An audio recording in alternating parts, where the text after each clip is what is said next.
Good evening. I'd like to call to order the meeting of the Board of Education on this Wednesday, February 28, 2024. Please rise for the Pledge of Allegiance. I pledge allegiance to the flag of the United States of America and to the republic for which it stands, one nation, under God, indivisible, with liberty and justice for all.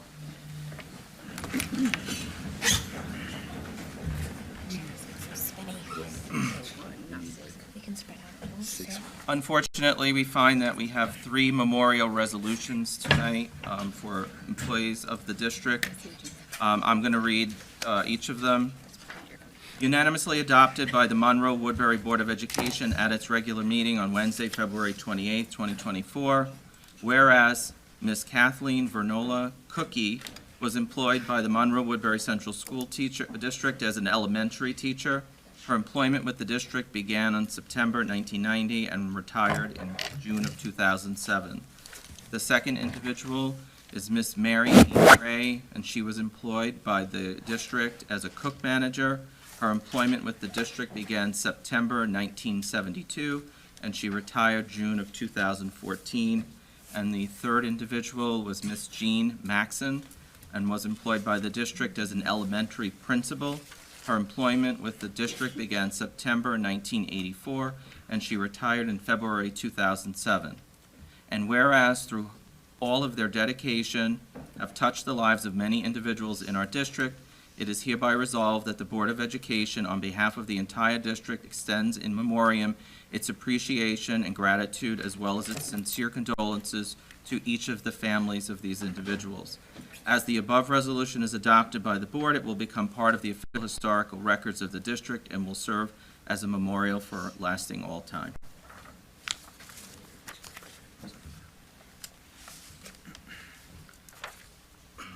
Reading of the mission statement. We are committed to academic achievement and success for all students in a safe environment. In partnership with families in our community, our mission is to promote confidence, inspire a passion for learning, and to prepare our students to become responsible global citizens. Approval of the revised agenda. May I have a motion? Motion. Second? Second. All in favor? Aye. Update on questions or comments from interested citizens. We do not have anything from the prior meeting. We have 2 people registered tonight for questions and comments. The first is Zayed Kadir.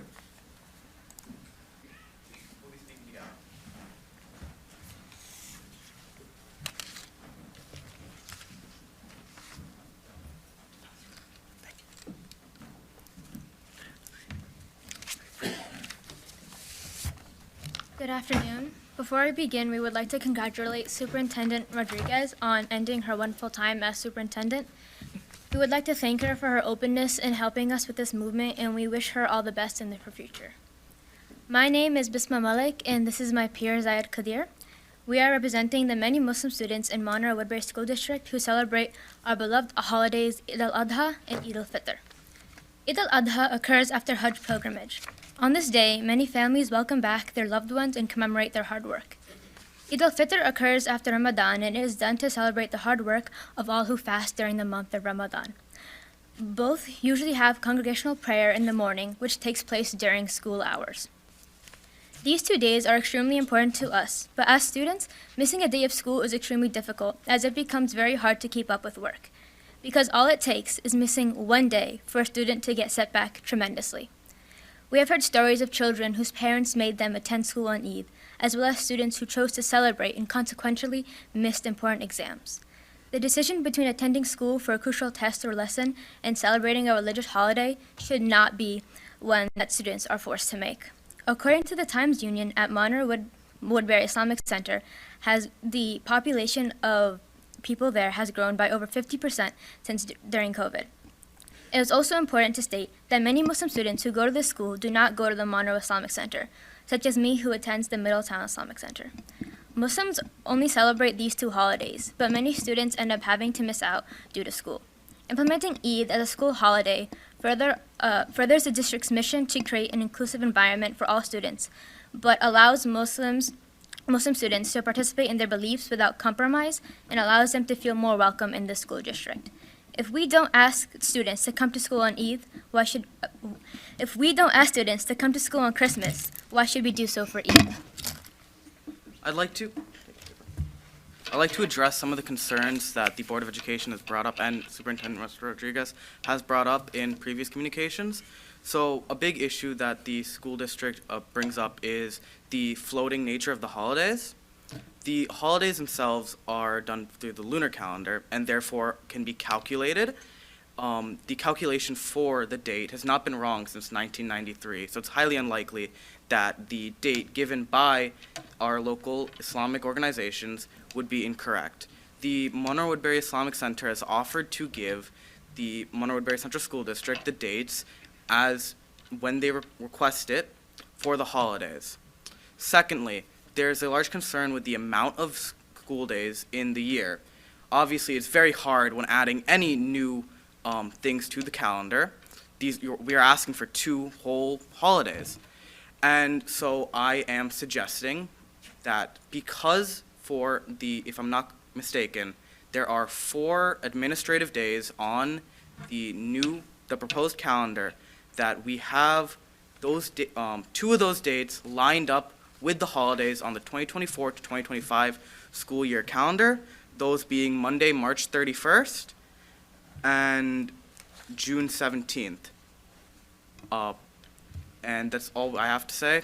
Thank you so much for your time. We greatly appreciate all you've done, and we're looking forward to see if we can get this up next year. Thank you. Thank you.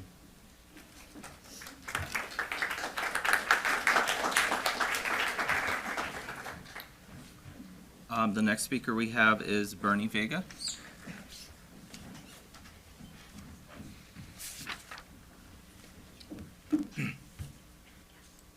Hi, everyone.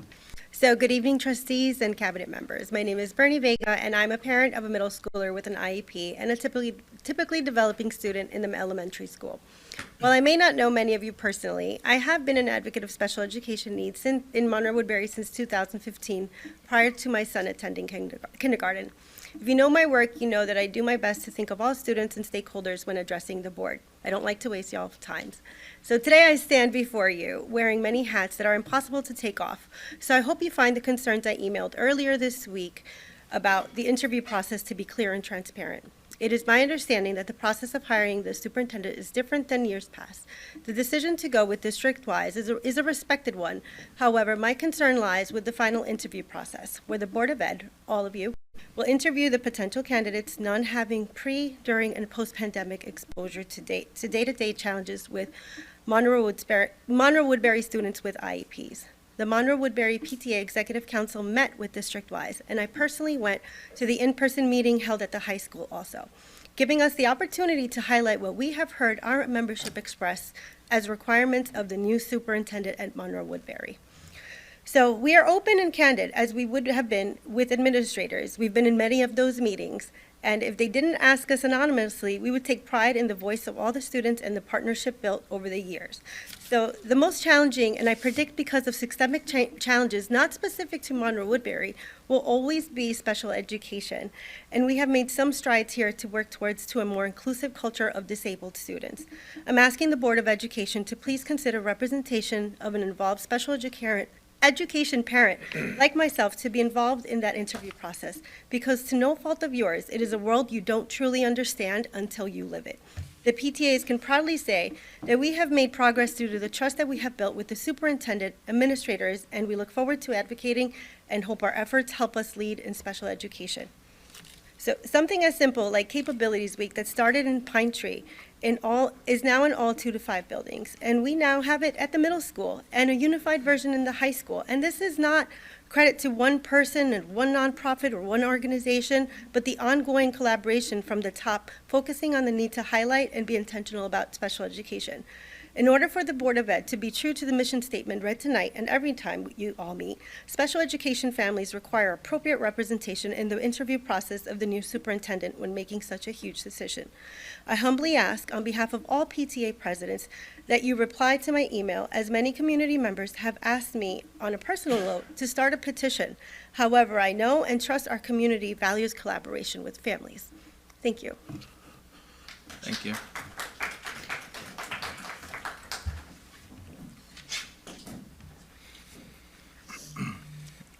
Okay, the next item up is the budget presentation, non-instructional. Give them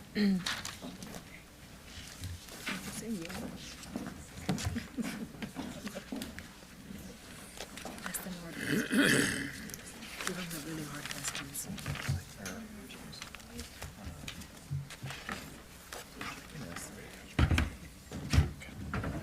He presented the thing, he was like, yay. Like, are you excited? Okay. It's assigned seating.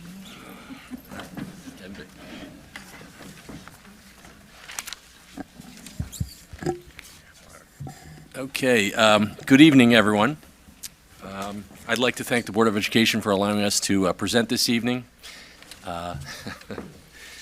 Tonight, we kick off the much-anticipated public presentation component of our 2024-2025 budget process.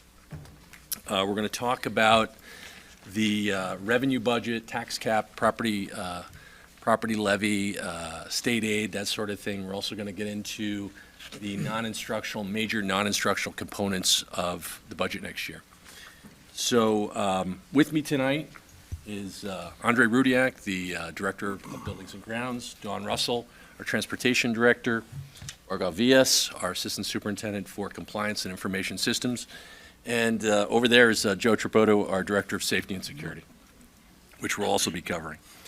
So before we get rolling, I just want to sort of thank everyone, all my colleagues in the business office and district-wide colleagues for all the work and time that went into this. We're not done yet, obviously, but there's a lot of planning, a lot of work that goes into developing a financial plan for the upcoming year. And I'd specifically like to thank and acknowledge Michael Buffamonte, the treasurer in the business office, Lisa Doyle, our payroll manager, and Kathy Fico of the business office for all their help and support in getting us to this point. And one final point, the budget that we're going to look at tonight does not include payroll items, so salary items. We're going to cover that on our March 20th meeting. And so keep that in mind as you look at some of these things. So here's sort of the agenda for the evening, the budget overview, tax cap, state aid. I like to go through and sort of talk about the things that are impacting the budget, sort of a high-level overview. We're going to deal with safety and security budget, buildings and grounds, central printing, data processing, computer-assisted instruction, library media, and finally end up with our transportation budget. So every year I talk about some of the challenges, the developments in putting the budget together. This year I think the discontinuation of the educational stabilization funding is a significant matter. And what I'm referring to here is the monies, the federal monies that were associated with COVID-19. There's really three main areas. It was CARES, HRSA, and ARPA. And so these monies for Monroe-Woodbury amounted to a little over $16 million, so significant money. It enabled us to do a lot of projects, buy equipment, things we ordinarily wouldn't have been able to do. CARES and HRSA are both concluded for Monroe-Woodbury, and ARPA will be concluded in September of 2024. The one thing we were aware of and we didn't do with that money is create a fiscal cliff for ourselves.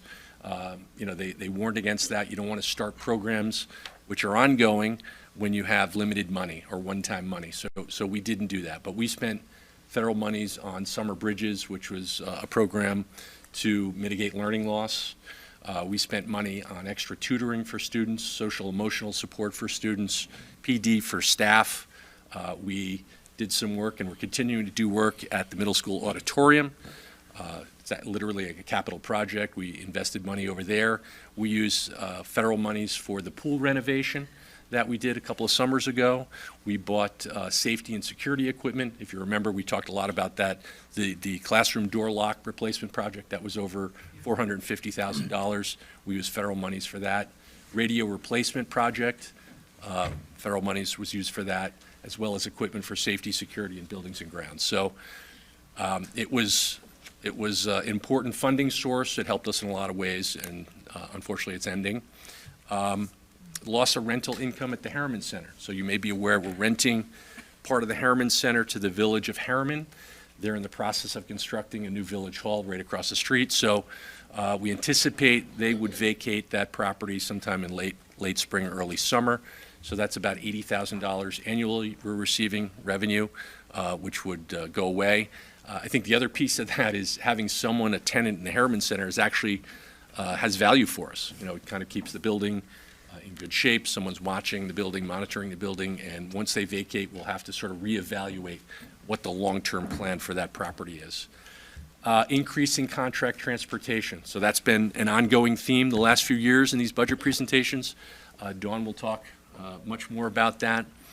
But we continue to see a growth in enrollment, and we're projecting out at about 24%. So that means the number of students we're providing transportation to, principally to non-public schools. And there's also, I have in here, the inflationary CPI factor. So we have contracts with contractors.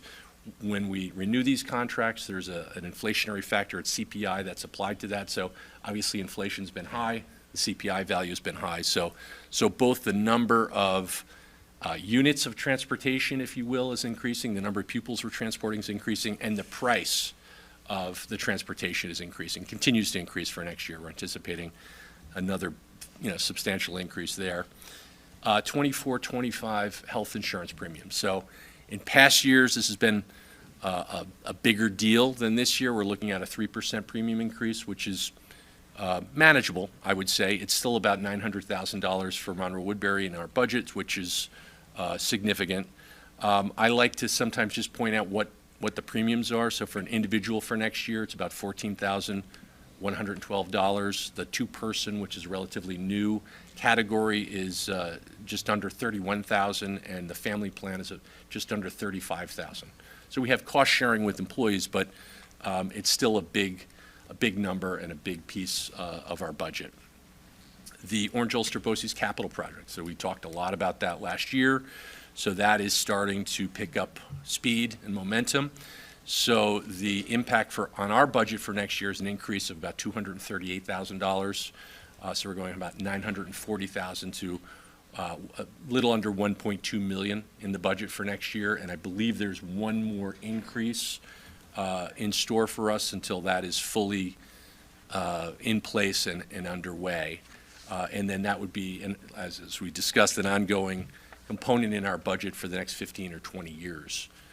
ERS, employer contribution rate increase. So the district participates in the teacher retirement system and the state and local retirement system, also called ERS. So we're looking at an increase in the ERS rate, and it varies depending on the tier the employee is in, so it's a little complicated, but it's on average going from 15% to about 17%. So for every dollar an employee in the ERS system earns, we send 15 cents to the retirement system and retirement fund. So that's significant. I would say we haven't worked it all out yet, but that would be somewhere in the neighborhood of $400,000 to $500,000 hit on the budget. And again, one of those things, no control over. We have no say in that. That is determined entirely by the retirement systems based on the performance of financial markets, actuarial calculations, et cetera. State aid changes. So foundation aid is finally fully phased in. So we've talked about that for the last few years. It's been very beneficial for Monroe-Woodbury. We've seen some big increases in foundation aid because of that phase-in of the formula. It's interesting. So the first year that it's fully phased in, Governor Hochul has proposed tweaking the formula to pull it back a little bit, and I'll get into some more detail on that. But we're still seeing an increase, so we'll get into some detail on that in just a moment. And finally, I just have expiring contracts. So Not a big deal, but we have expiring contracts with the administrators unit and the MWEA is the clerical, safety officers, food service workers. So just creates a little uncertainty in the budget on where we're going to end up. So any questions on that slide? Okay. So everybody's favorite is the slide that covers the 2% tax cap. And I will move through this quickly. But for those who don't know, the tax cap is a limit on the annual growth in the property tax levy, right? And it's applicable in New York State to villages, towns, cities, counties, and school districts. So local government is limited in how much they can raise their levy. It's a multi-step formula, as you can see. There are exclusions to the cap, so there are things you say, these expenses are totally out of our control, like, for instance, the employer contribution rate for the New York State retirement system is sort of a high bar, but so these exclusions you're able to add back in, and ultimately you get to something called your maximum allowable levy. So that's the limit that you're by law mandated to go to. You can override that limit, though, with more than 60% of the voters in the case of a school district. In the case of a local government, they just need 60% of the board to approve an override to the cap. The other thing I like to point out at this point is school districts are the one municipal entity that actually literally puts their general fund budget, which is what we're talking about, before the voters for approval. Otherwise, municipalities it's approved by the boards. Or the legislative body in the case of a county. So walking through the tax cap, we begin with the prior year tax levy. So in this case, it's $129,074,842. So that's the current year levy. We apply a tax base growth factor. So that growth factor accounts for changes in the tax base. So in other words, if we had a new mall, Woodbury Commons expands, it's a way for the local municipality to tax that new growth in the tax base, if you will, brick and mortar growth. Patrick, I have a question on that. Yes. You used Woodbury Commons. It's my understanding they don't pay tax. They're on an exemption. That's actually not true. Okay. There was a point in time where they did have a pilot, a payment in lieu of taxes, but that has expired. And that won't be applied to the extension that they're putting on? Pardon? That won't be applied to the extension? They're doing a big add-on. Well, that is to be determinable. So I think whenever you have new construction and you're growing the tax base, you're adding something new, the idea of a pilot is open to discussion. And there's a property tax exemption. It's called the business investment exemption, which is similar to a pilot. So you can do that. You can do a pilot through the industrial development agency in Orange County, and they'll probably go the IDA route. And there's a schedule associated with the IDA about the exemption. And it depends on the nature of the improvement as well. Certain types of improvement, if it was, I'm going to make this up, a pharmaceutical facility or let's say IBM, a fab where they're really high-tech jobs, high-paying jobs, is going to be a huge impact. That gets a bigger exemption than a warehouse, that kind of thing. So that's to be determined. Thank you. I think. But the district doesn't determine that. No. We don't issue those. We do not. The Industrial Development Agency for Orange County does. We have input. We don't have the authority to ultimately decide. That county agency makes that decision, which is affiliated and associated with the county government, county legislature. Okay, thank you. We have to decide when you vote, to vote for the proper people Right. to be in office. Right. Indirectly, we have, Who pays and who doesn't pay doesn't Indirectly, get to. that's the voice. Right. Yep. right. Anyways, moving on. Sorry.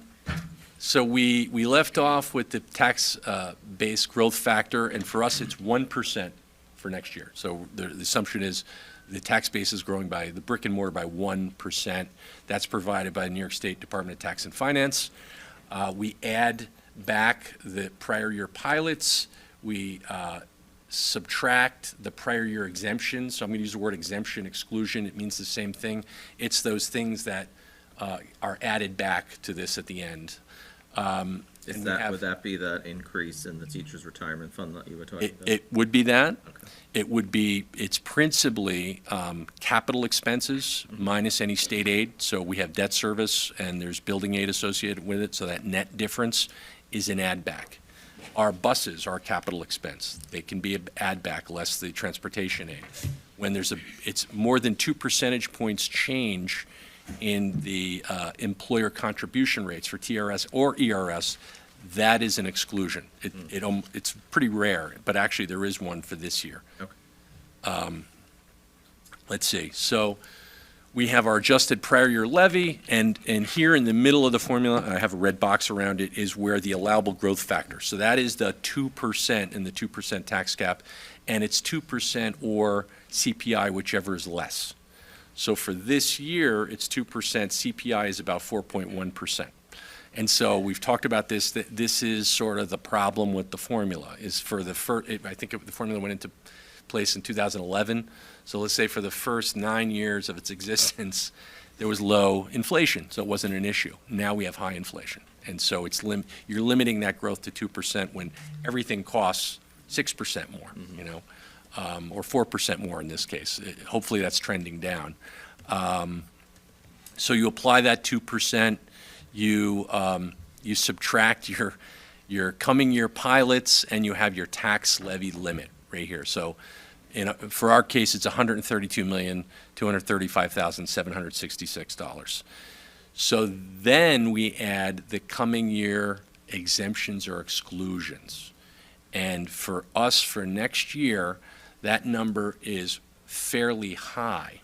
It's atypical for it to be this high, 3.3 million, because we went out with a 0% levy increase last year. So I want to point that out to everybody, remind everybody, here in the lower right-hand corner, I'm showing last year's tax cap was 2.8%. We went out with a 0% increase in the levy. So based on that, we're able to carry forward some of last year's increase as part of our exclusion. So it's a little under $2 million. So that, plus the BOCES, the increasing BOCES capital expense, there's a small ERS exclusion this year, Michael, like you were alluding to that. But the biggest thing is the carryover from last year. So the exclusion is 3.3 million, giving us a maximum allowable levy of 135,572,042. So that's a 5.03% increase. So let's call it a 5% increase. Now that's not to say that's what we're going to levy at, or we're going to need to increase the levy by, but that's the computation of our tax cap for next year. Any questions? Okay. Moving on. So I just want to talk a little bit about the governor's budget and the proposal specifically for P12 education. I alluded to this, that the governor has tried to tweak the foundation aid formula a little bit. So the proposal provides for an $824.7 million increase in aid to school districts. Under current law, however, the increase would be $1.2 billion. So my understanding is there's a gap in the state budget. It's about $4.5 billion. State aid to schools makes up about 27% of the operating budget, so they're tweaking that foundation aid formula to try to close their own budget gap. The foundation aid was affected in two ways. So number one, if you recall last year, mercifully I will not put it up again, I put up a foundation aid formula diagram, and there was a component, Elsie just thanked me, that's good, you're welcome. There was one of those boxes that dealt with CPI. So in other words, it was accounting for inflation. And so what the governor has proposed is to replace that single year inflation factor, which is currently 4.1%, with a 10-year average with the highest and lowest years trimmed off. So with that formula change, it would be 2.4% increase. So that's number one. That affects Monroe-Woodbury. So that lowers our foundation aid a bit. The other thing that the governor has proposed is tweaking the save harmless provision, which basically what that does is it provides a floor for districts where they will never receive less foundation aid than, I think it's like the prior year, like there's a floor. So what that does, in fact, and I've alluded to this before too, with foundation aid, there were a lot of wealthy districts that were actually receiving more foundation aid than they were entitled to based on the formula. And this save harmless provision sort of prevented them from actually getting the foundation aid they were due. It limited it. So what the governor has proposed is running the formula. You have the floor, and then you get 50% of the difference. So it's harming, in a way, 337 districts in New York State to the tune of $167.9 million. So we'll see what happens. That's affecting so many districts. That's the kind of thing, and the money isn't huge. It sounds huge, but $167 million is not, in the state budget, a big deal. So that, who knows, that might go away. But that's how the governor has sort of tweaked the state aid. Expenditure-based aid programs, and there's a lot of those. We've talked about that. It's transportation, it's BOCES, it's all the instructional materials aid, it's building aid. All those sort of reimburse after-the-fact aids, intact, fully funded, which is great. The zero-emission bus aid proposal, so as it stands now, if you receive federal monies or any other grant monies for your zero-emission buses, so remember, we're now mandated, the law is that by 2027, any new bus we buy needs to be zero-emission, electric, basically. After 2035, the entire fleet needs to be changed over. So this is gargantuan. I mean, Dawn is, right? You're right, Dawn? I'm so happy to retire. So this is a big deal. It's a big deal on so many levels. It's a big deal because the buses are twice as expensive, the zero emission versus ordinary buses, conventional buses. There's a lot of electric infrastructure that needs to be built. There's limited range to these buses. I mean, there are so many. They're also heavier. They're a lot Heavier, heavier. there's so many- Roads, we're not sure if roads will be able to Right. sustain the weight Exactly. of the. Layer upon layer, right, Yes. with this.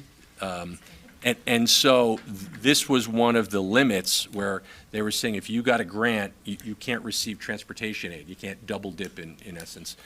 This would allow us to do that, which is good news because everything about this proposal is expensive, very expensive. And then the final piece I was going to mention is the retiree income waiver. So this is the thing where retirees are able to, they have been able to work. Typically, there's an earning limit of $35,000. So they waive that until 2024. We thought it might be June 30th. We thought it might be extended. It's not. So it's Not. going to be over. So some of us who are retiring can't come back to work. I know your heart broke. Depends how old you are, right? If you're 35,000. 65, you can. Yeah, for a very low fee. No, but that's, 34,999. Yeah. okay, so moving on. Unless there's any questions or comments on that. I know there's a lot there. I'll just show you this. This is the actual state aid runs that we received. So this, our district is, it's within Orange County. Obviously, it's page 87 of this giant document. It's a little difficult to read and interpret, but the upper half of this column is the current year. And these are the aids, the various kinds of state aid on the left-hand side. And then the projection for next year is here in the lower half of the column. And what's, a couple of notable things, I would say you see the projection right now, the current year, 2023, 2024, foundation aid, $60.2 million. We were looking at an increase from up to $62.4 million, which is great. The other notable things I would point out here, this is quite misleading, the universal pre-K line. So for the current year, it shows 2.6 million. We're not getting anywhere near that. What the state has done is they include a number as if you're serving every eligible child in your school district. So we're not getting that much aid. They've actually, to be honest with you, I'm not even sure how they changed the formula, but now for next year, they're showing our UPK aid as 5.5 million. So when you add this down, it's quite misleading because we're not receiving 5.5 million. We Not will even near that. Right, not even close.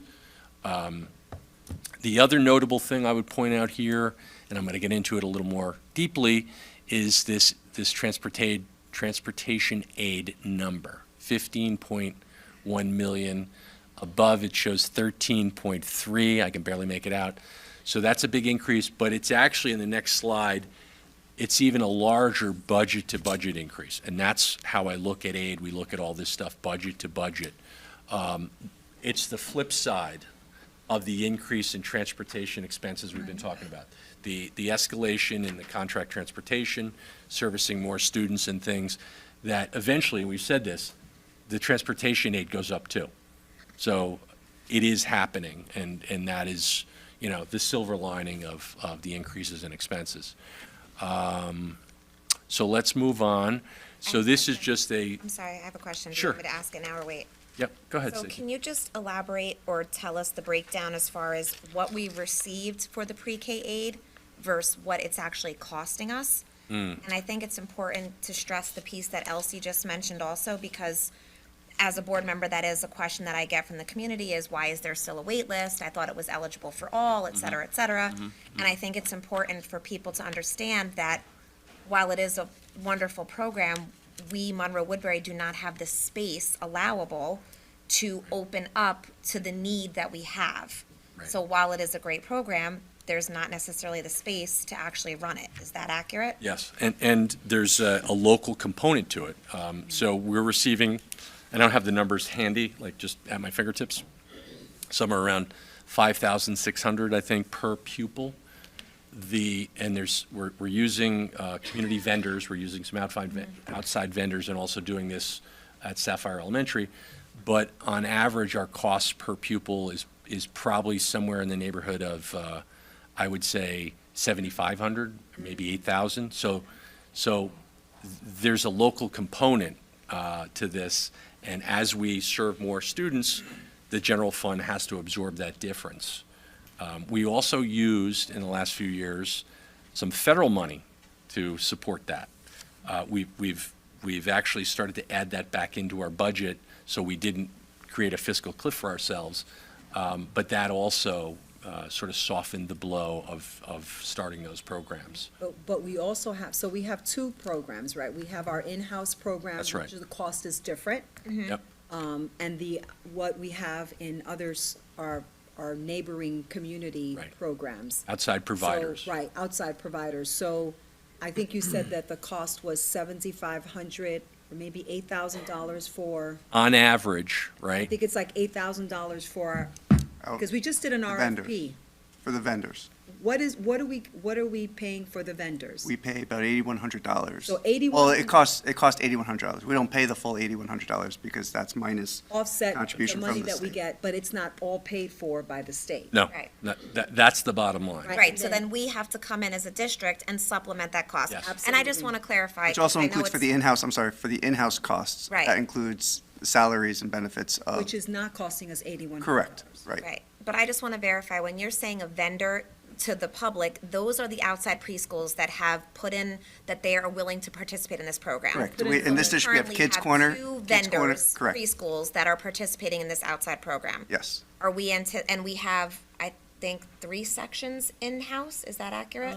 We do. yes. We Okay. have 3 at Sapphire. So technically 5 sections, are we looking? No, at- we have 3 in-house. 3 We have in-house. 2 at Kids Corner. Okay, We currently have 1, possibly 2 at Little Pals, depending on enrollment, so. so for next year, possibly 3, 4, 5, 6, 7. Mm-hmm.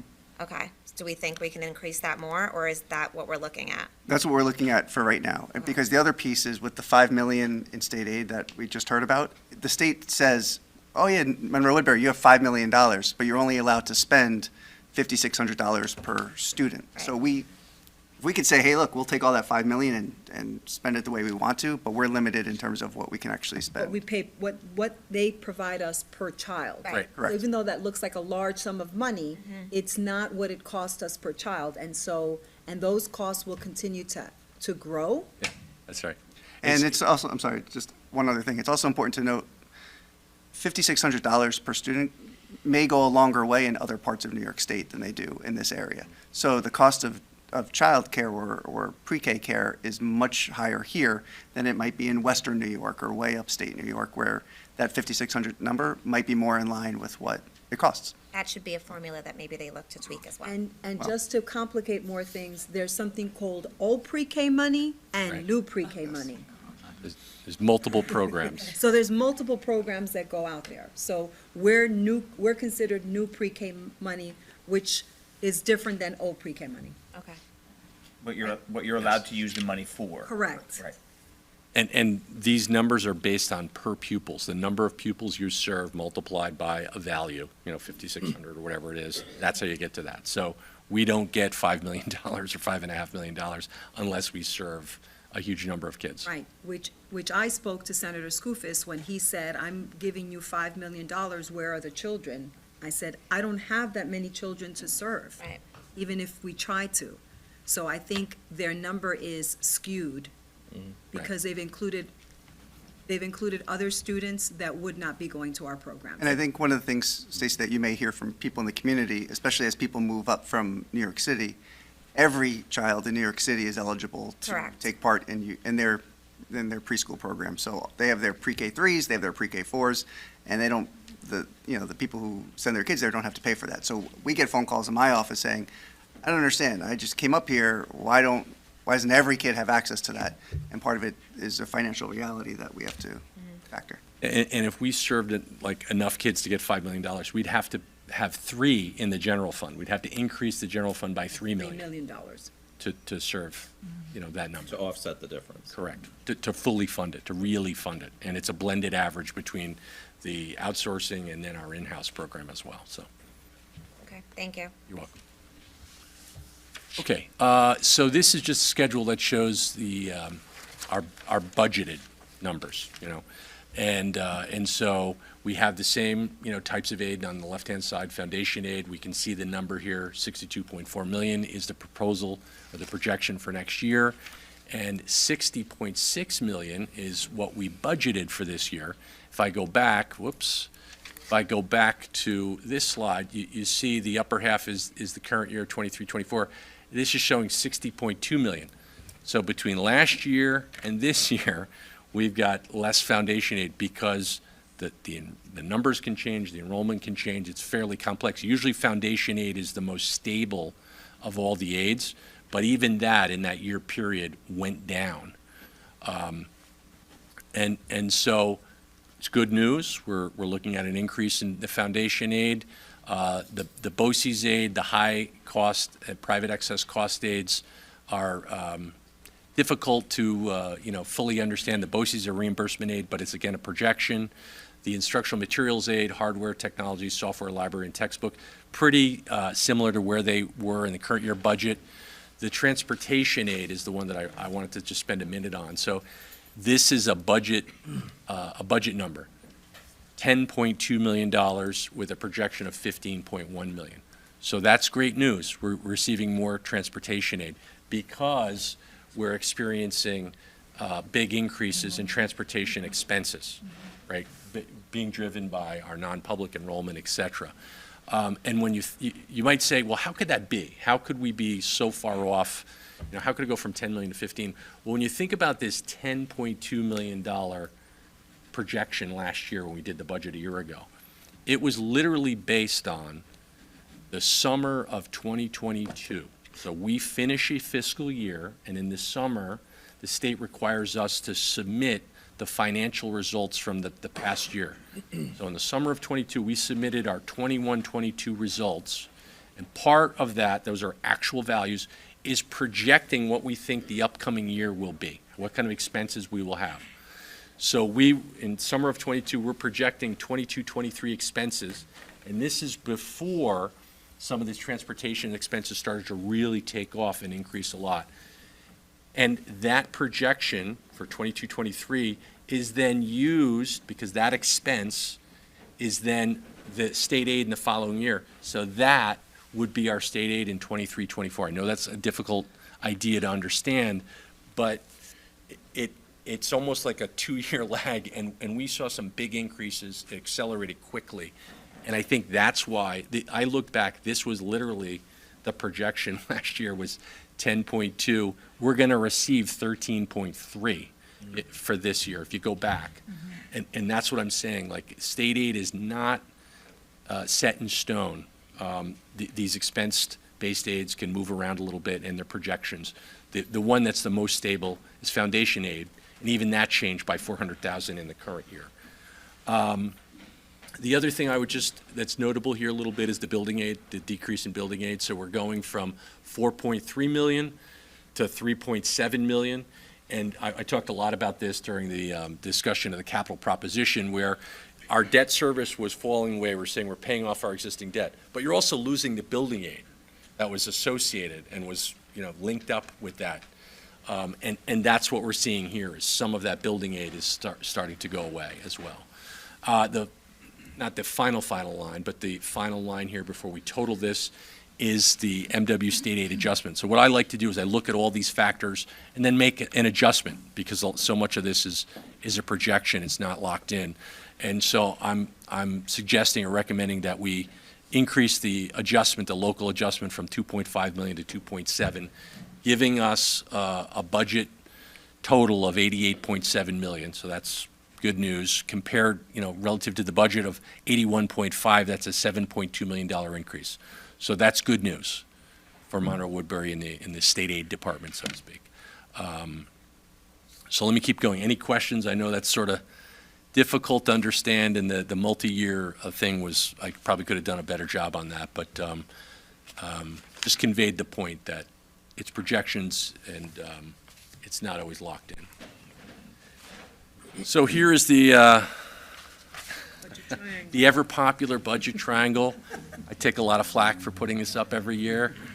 It's the budget triangle with a hypothetical budget. And so the point here is to just show that there's inequality, right, between revenue and appropriations, which is a fancy name for your budget. And based on that, we have our instructional program. So up in the upper left-hand corner, we have our revenue. We have our state aid, 88.7 million. I just showed that was a recommendation. We have miscellaneous revenue of 3.1 million. So that can be revenue from charging other districts for tuition, health services for other districts. It can be the sale of equipment. It can be the rental of the Harriman Center, all kinds of things. And what I also included in that miscellaneous line, because this is a hypothetical budget, is about $700,000 in assigned fund balance. So if we took our state aid projection, we took our miscellaneous revenue, and then we increased our levy by 2%, hypothetical budget, that gives us $223,608,25. And if we took that number and brought it across to the appropriation side of the equation, and we said our budget was going to be $223.6 million, that would be a budget-to-budget increase of 10.4 million, or 4.92%. So the idea is, with those assumptions in this hypothetical budget, that's sort of what we have to work with, so to speak, in the appropriation side of things. We're not done with the budget. A lot of pieces that are not in place. We still have a lot of work to do, but I like to go big picture to see where we stand and, frankly, if we have a problem or not. And so far, things look okay. So we're 11 basis points short of the 5.03 that was calculated on the beginning. That's right. So that's good news. Yeah, we don't even have to be close to it. Comparatively, Yeah. it could be much worse. Right. Okay. So moving on, so we're going to shift now to the appropriation side of the budget. We're going to talk about the the functional areas for my colleagues here. But I'd like to just talk a little bit, just for a couple of minutes, about the anatomy of a budget code. What does this mean? So there's 4 pieces to a budget code in New York State, and the first piece is called the functional area. So we're going to talk about buildings and grounds. Andre's going to talk about that in a moment.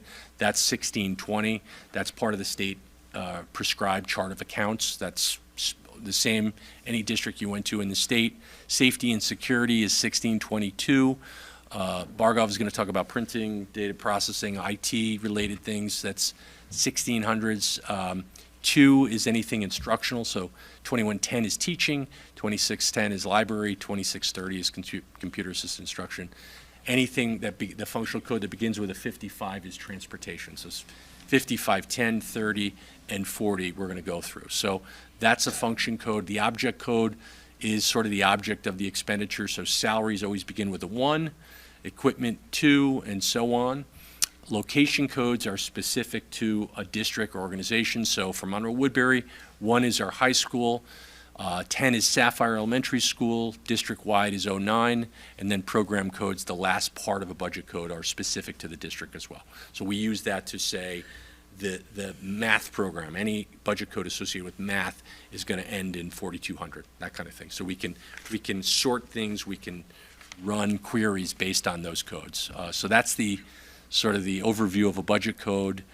And that's all I had on the intro. So I'm going to talk about safety and security. Any questions on anything?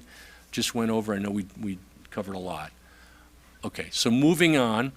I'm just going to talk about safety and security very quickly. I mentioned it's 1622 is the function code for that.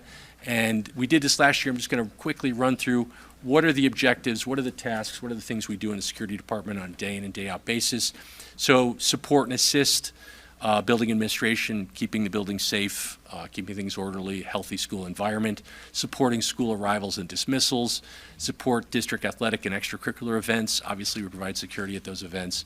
Operate the visitor management system, screening visitors to the buildings. Monitor school congregate areas, so this is hallways, cafeterias, making sure everything is orderly and safe. Intervene when there are problems, when there are disruptions and things. Monitor district-wide camera systems. So we have about 278 cameras now.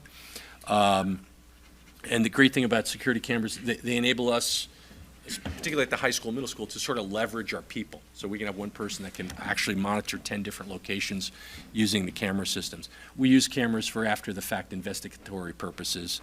And finally, we have new digital radios. So we distribute, configure, maintain those new digital handheld radios. 321 radios were distributed very recently, and the underlying system that is associated with that. There's repeaters and things. And that's one of those things that we use that federal money for, to subsidize that. So that's safety and security in a nutshell. Let's just shift to this budget overview schedule, and again, this does not show the salaries and the personnel costs. We're going to do that on March 20th. So bottom line up front, Bluff, we're looking at a less than 1% increase, budget to budget increase. It's 0.4% increase in the safety and security budget.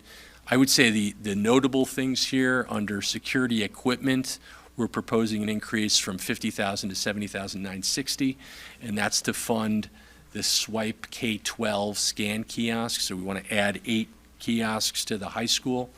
I think principally the bathrooms.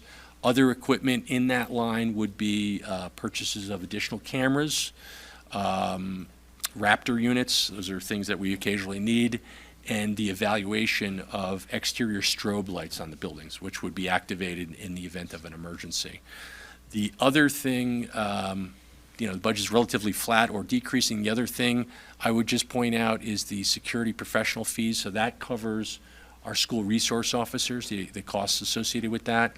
So we're decreasing that by about $15,500 to account for the idea that there were more upfront costs when we initially started the program for equipment and uniforms. So we've seen those expenses trend down a little bit. So the final thing here I put on here was the future budgetary considerations. So we've started to assess, Joe's done a lot of work with assessing a panic button alarm system with an individual card or fob.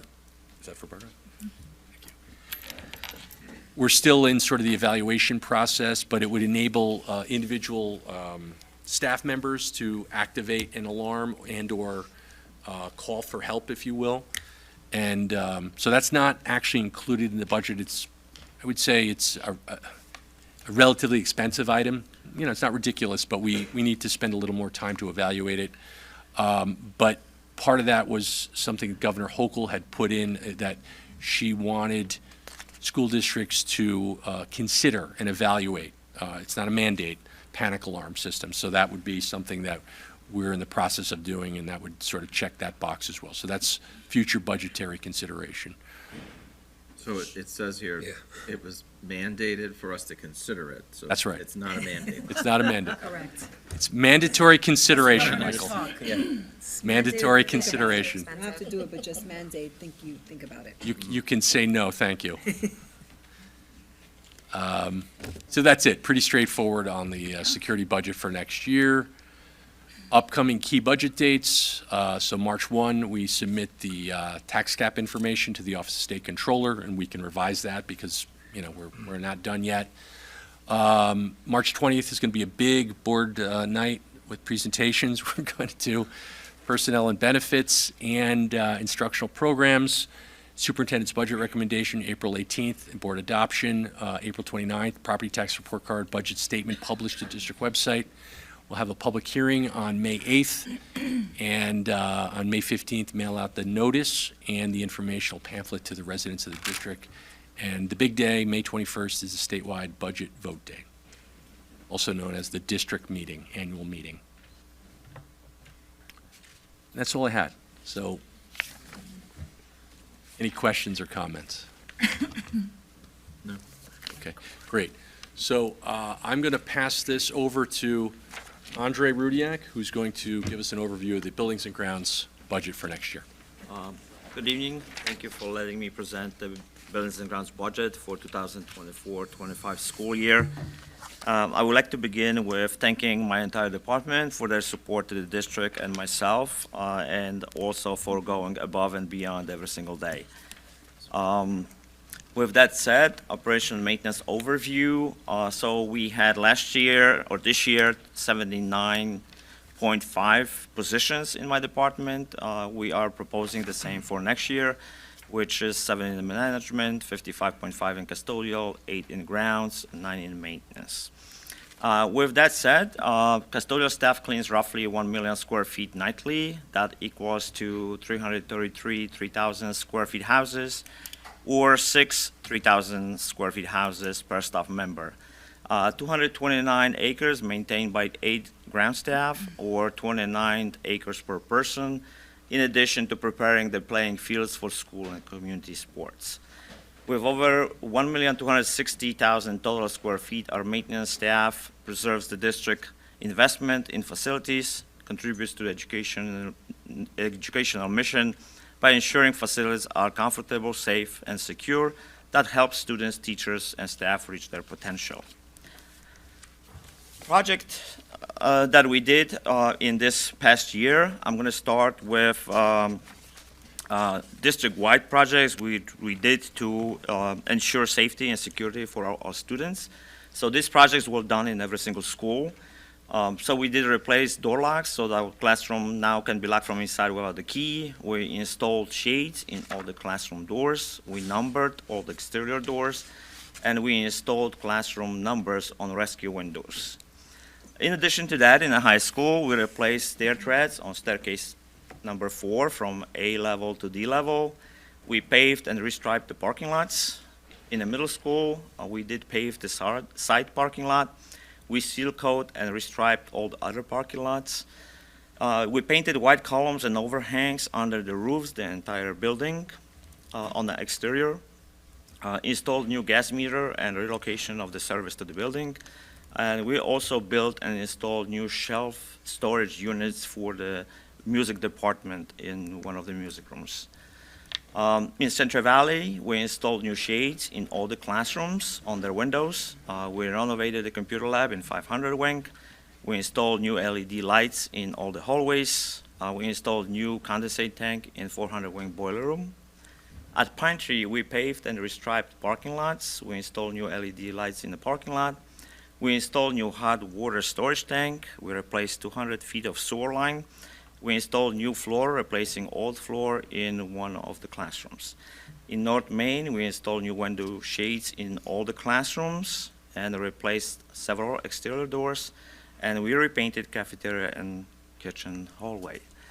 In Sapphire, we installed a new floor, replacing old floor tiles in 3 classrooms. At Smith Clove, we paved the parking lot on top. We resealed coat the lower parking lot and restriped. We installed 3 new exterior doors. At MCC, we renovated the downstairs bathroom, we installed new floor in the lower level, we replaced the sewer line from the building to the septic tank, and we replaced 2 exterior doors. At the education center, we seal coated and restriped the parking lots, we installed new interior doors and locks. At the bus garage, we replaced 7 exterior doors and renovated the men's bathroom. So that was a lot happening this year, as you see. Renovation projects for 2024-25 school year. At the high school, staircase 1, rubber stairs to be replaced on staircase number 1, carpet replacement in the main office, pine tree, asbestos floor removal in the records room, that's in the basement, and district-wide building improvements, which could vary from repairing boilers, which we have a lot of trouble lately with it, and possibly to do water softener installation or replacement at the middle school. With that said, the budget overview for buildings and grounds department, which is 1620 code. We can start with 1500 code, which is management. Last year adopted budget was $175,150. We're proposing $104,950 for this year. Percentage change is negative 40.08%. Dollar change value is negative 70,200.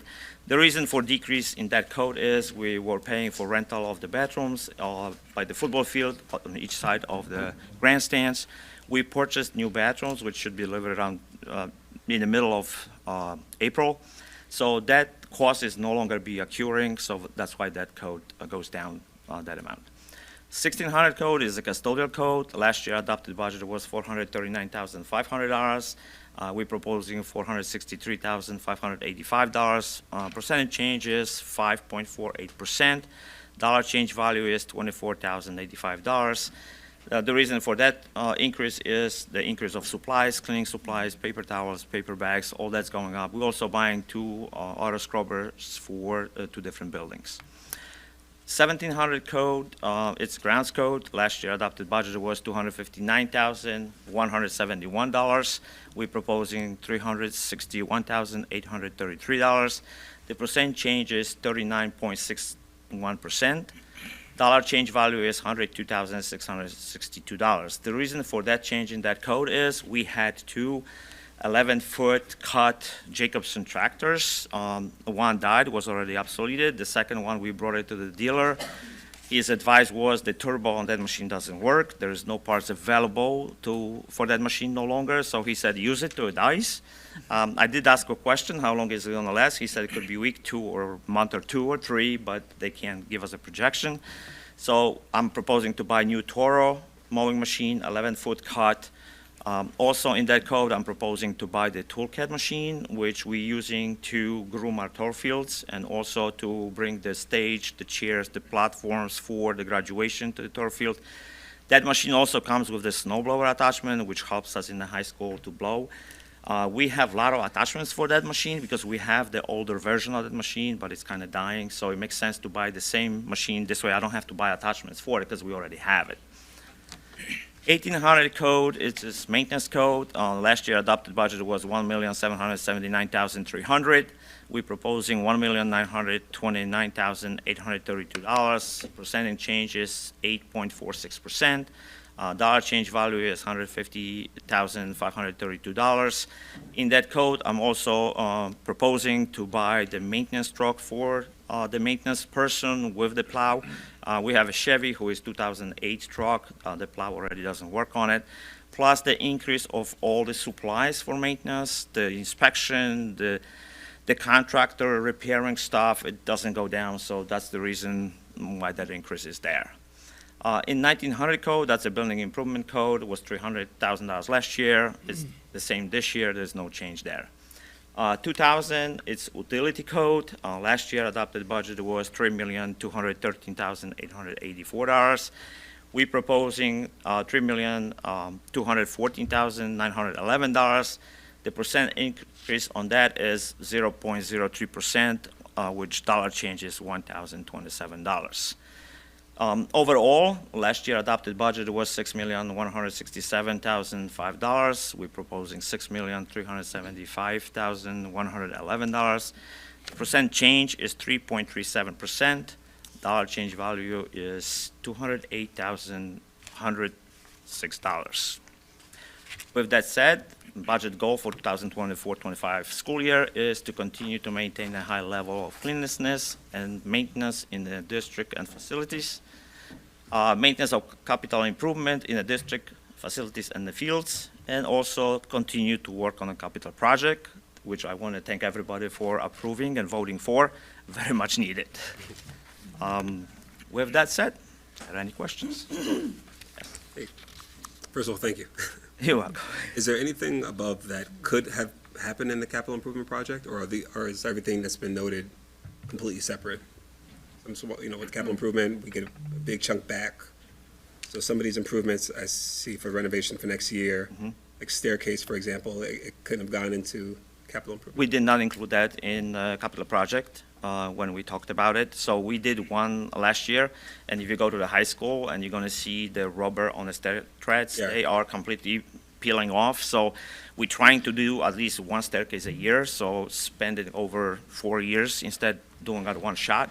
But also, we did not include that in the capital project.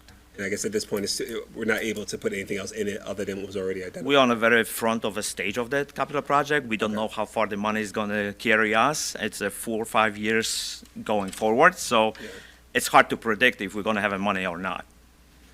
The other thing I would point out with that too is sometimes it's more like a repair, like so we're taking the treads off because of the Correct. problem. So it doesn't necessarily qualify in the same way As a replacement. Yeah. Okay. Capital project. I have a quick question actually about these staircases. Are the old ones peeling off because they're old, or are these new ones, they won't peel off if students try to attempt to pull them off? So what happened with it? Issue before. I will ask students not to try to peel them off, which I know it happens all the time. Doesn't make Yeah. our lives any easier than it is. Is there like are we able to place any warranty on these so that they can, if they are peeled off in the future, So- it can be an easy fix? So if you think the high school is over 22 years old, the glue dries up with the heat.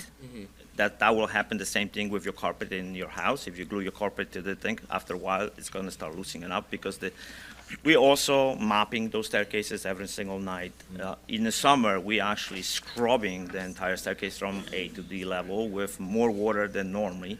So the water tends to go also underneath of the glue, dissolving, the consistency of the glue.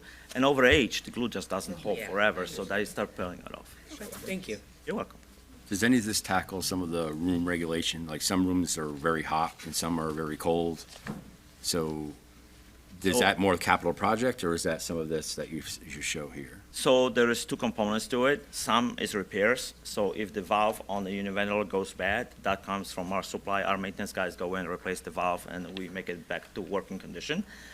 Some of it is that we're going to talk about the capital project, replacing boilers or univents and programming thing, but everything ages. So it's very hard with the steam heat. It's very hard to regulate. We're trying the best that we can. So there's always a fluctuation there. But part of it is the equipment is very old. So we think it works the way it should, but there's maybe from 100% working, maybe it's 80% that is really working still. Well, I know you and your team do a great job, so I know we're tackling the problem. I have a very skilled maintenance person, and I have to say, we saving district a ton of money.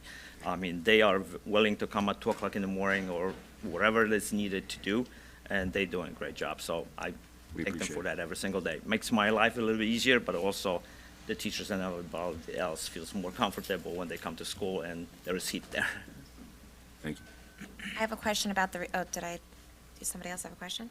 Okay, I have a question about the repaving, specifically for the high school and the middle school side lot. By any chance, did the repaving and relining increase any parking spaces? No, it did not. Don't shoot the messenger, again. It's a hot button topic that I get every year. Why isn't there more parking for seniors, et cetera, so. It's the same square footage and the same inches allowed per parking space, so it's hard to do. Got it. I got Thank a quick, oops, sorry, you guys. I got a quick question regarding the capital project. Remind me again, we have a field house in there with permanent bathrooms, right? Correct. Eventually? Correct.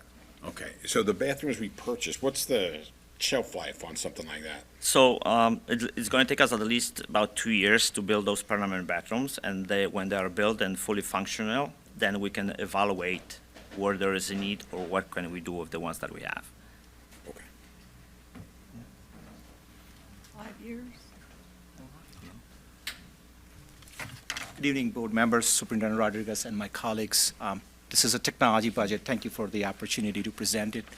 Technology budget truly is a collaborative budget. Process starts around November timeline, working with the teachers, department chairs, technology coaches, building administrators, directors, and ultimately my colleagues, more importantly, assistant superintendents of curriculum and instruction. Technology is a tool that truly enhances the instruction, and that's really the goal that we try to focus in last quite a few years. If we use technology to enhance the instruction and enhance the safety, we are in good shape. And that's really the starting point for all of us. It also prepares our students for their next step in their career and college readiness. One of the pieces that I really wanted to highlight in this process is our high school student help desk. This is our 3rd year, and we are very, very few school districts to have a student help desk, at least that maybe one of 3 in 10 counties that I know of. This is a fully run student help desk. This is our 3rd year doing this. 13 students. We started with 4 students about 3 years before, and now we have 13 students. And first time we have 4 girls on the help desk, which is, I'm super proud of that. It's a big shout out to our librarians in the high school. They support us day in, day out in technology, and high school administrators, along with my colleagues for CNI side. Really, the goal we started with in mind is how do we teach our students the real world experience and something that they can take with them. And really, the support is for the students, by the students. And that was the original thought process. This process started with the tech coaches, Mr. Garan, about 4 years before, and then we have really taken off that and then really run with this process. And some of these students are part of now with the high school business department work-study program that started last year. So these kids are really gaining the real-world experience. The 2 kids who graduated last year, they actually continued this as a small business in their dorm. And that kind of makes us really, really powerful that there is always a process in place, but they're taking it with them in supporting. One of the students reached out to say, hey, I'm glad that I learned how to replace the screen on my iPhone because I can help out by charging them by some of these students. So, and here they really learn these skills from us. There is a dedicated technology department person there, and he does a fantastic job of bringing the students and teaching them. Also, generally the seniors, they actually go out and really go through the process of recruiting the new students. This is also the first year we have sophomore, junior, and senior. Generally, this high school, up to this year was only seniors, but now we have 3, and we are looking for freshmen if they have a space in their schedule. The instruction comes first, but when they have some time in between, if they have a study hall, they can always come out and help out on the help desk. Technology department. So in general, technology department is supporting the systems. Is it up front or behind the scene? They're divided in 4 different subcategories: data, network, hardware, and instructional.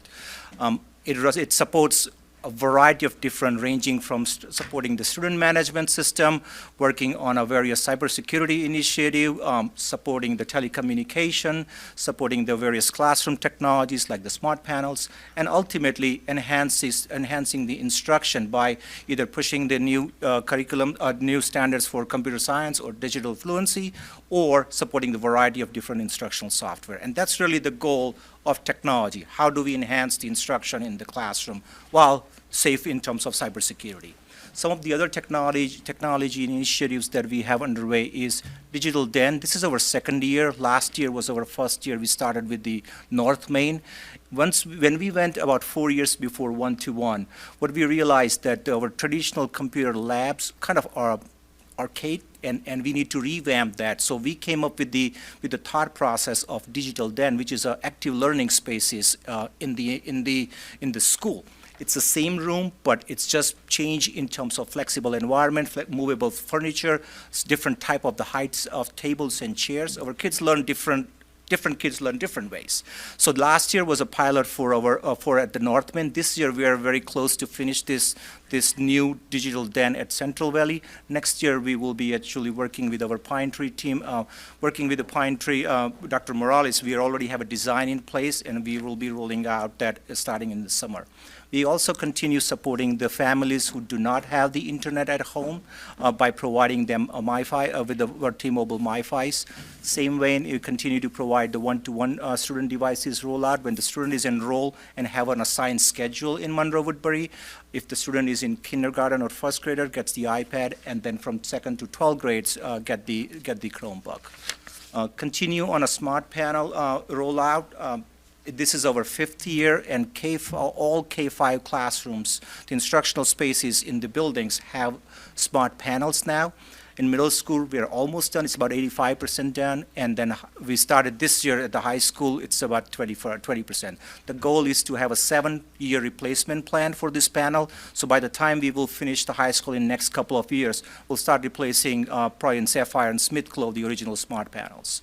Last year, we came to you with the E-rate infrastructure funding. So E-rate is a federally funded initiative. Every 5 years, the district would get some lump sum money based on the free and reduced data, free and reduced student count. We are qualified for $1.1 million with a 50% down payment. So last year, we budgeted for that. And earlier this year, we purchased, majority of that funding went to network switches. These are the switches behind the scene when it function. Nobody should know where it's even there. That's really the purpose. So we replaced in the month of December and January, we replaced all the instructional buildings network switches except the high school. Our goal for high school is to take the spring break time and then replace the remaining switches. We are also in a process of upgrading our wireless controller that will increase the life of our wireless infrastructure as well. Cybersecurity and data privacy, so that's another subset of enhancing the instruction. The instruction can only be delivered when it's safe and secure in terms of cyber world. So this is a basic, this is kind of my triangle, I guess, the cyber defense. I was just thinking when you say that you did budget triangle. So it's a cyber defense, let's call triangle. And ultimately, it really starts from bottom up. It's the variety of different systems and the solutions we have. We have a different host systems and different application systems that we support, not only their application defense, but with the endpoint detection, the email security, network monitoring, and ultimately, how do we leverage the AI tool that we have implemented in the last couple of years to enhance the cyber intelligence that are coming from the state and local government agencies. Ed Law 2D compliance. So this is the Education Law 2D went in effect in 2014, and some of these initiatives are directly related to that. It enhances the cybersecurity, ultimately provide a safe and secure environment for our stakeholders to learn and teach.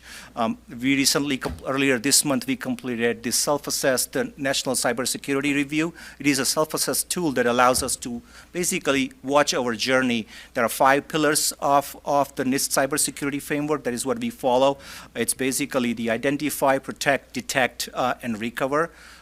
2 days before, NIST, which is the National Institute of Standards and Technology, released the newer version. It's called NIST CSF 2.0, and they added one more category called govern.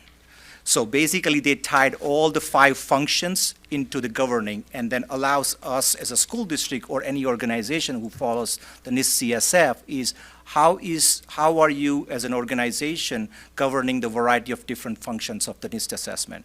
We continue to enhance our phishing campaigns for our students and staff, and I know sometimes it gets too much, but we are really doing well. Our average, until this point, our average phishing rate is about 5.6%, which is below the industry standards of about 7.5%. There are many research has been done about the most of the time the malware or ransomware It's at 76% of the time it comes through the email. So by enhancing this phishing campaign, we are educating our students and staff, and big kudos to all our staff, not that much to students yet, to reporting that, but also really being vigilant about it. Like we get on a variety of different requests to say, hey, can you check this out and make sure it's legit or it's safe. Mandated cybersecurity training, we have close to 1,600 employees who complete once a year the cybersecurity training. And again, it enhances the safety and security for the district. Process improvement for vetting the variety of different software and data privacy agreements. We are continuously enhancing how do we make sure that the current vendors are compliant with the EdLaw 2D. We use a tool called Symmetric to see our compliance in the EdLaw 2D, and we continue to monitor a variety of different solutions like our student management system, our financial solutions, to enhance the compliance in terms of EdLaw 2D. The preliminary technology recommendation in Mr. Cahill's word, bluff, it's 0.92% increase. Every year, we try to assess how do we purchase our variety of different educational technology solutions. And we try to push our local RICs and BOCES to leverage the bargaining power of using it. If we are the only district buying a solution A, then we try to figure out another BOCES or RIC that can we join them in purchasing. So through that lens, you see a shift in terms of certain budget code in instructional and increase into the reduction in the instructional and increase in the data processing code, but it's purely in terms of leveraging where it should be budgeted and where can we leverage the purchasing through the local BOCES and RICs. By doing that, not only it allows us the affordable solution, but it also eligible for the BOCES aid for the following year. Library media, big shout out to well, thank you, Laura and Kathy, to being here, especially Laura, because she's retiring, class of 2024. It's shaping up to be a great class. But because of their support, she's always prudent in terms of enhancing what can we do better, but also looking at the variety of different usage report. Are we using all the solutions that we currently have? What does the usage look like? And can we actually shift it if the usage is low? And what can we do better in terms of the solutions that we are using? Central printing, we continuously monitor the amount of printing jobs that goes through. We have a centralized system called Page DNA, and it allows us to monitor every single print job that goes through the central printing.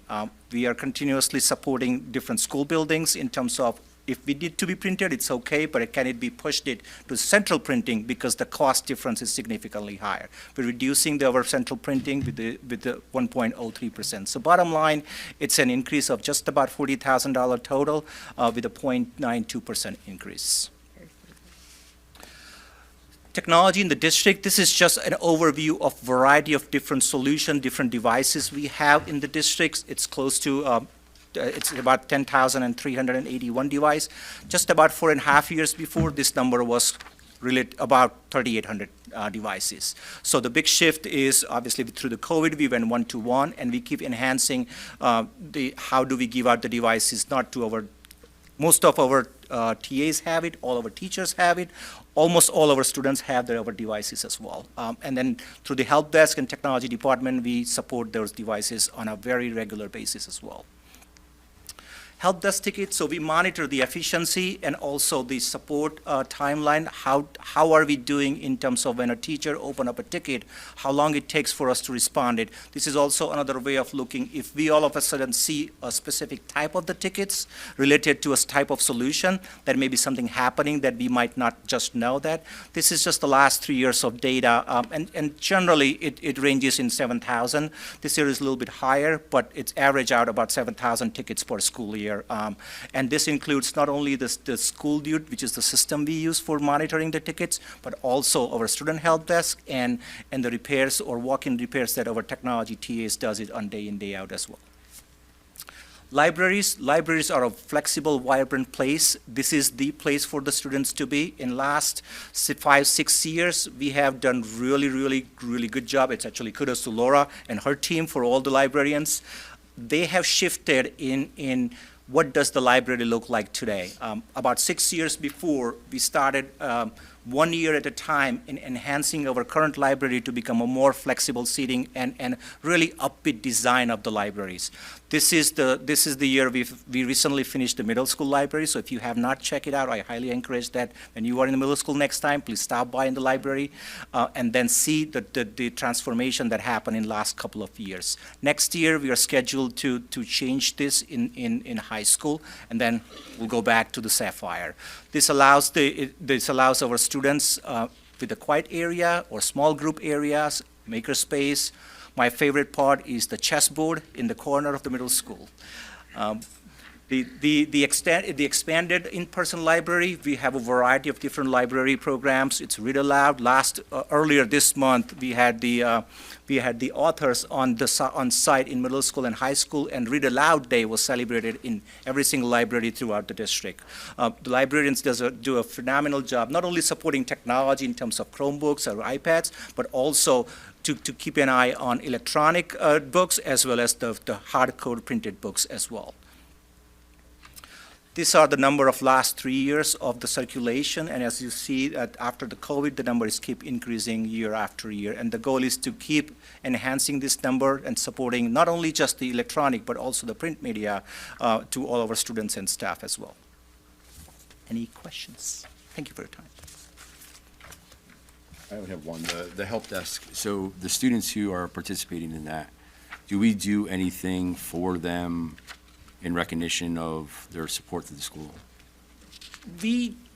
Not officially, but maybe that's a good question that we should recognize them. I mean, is it a club? Is there funding, a budget to that, you know?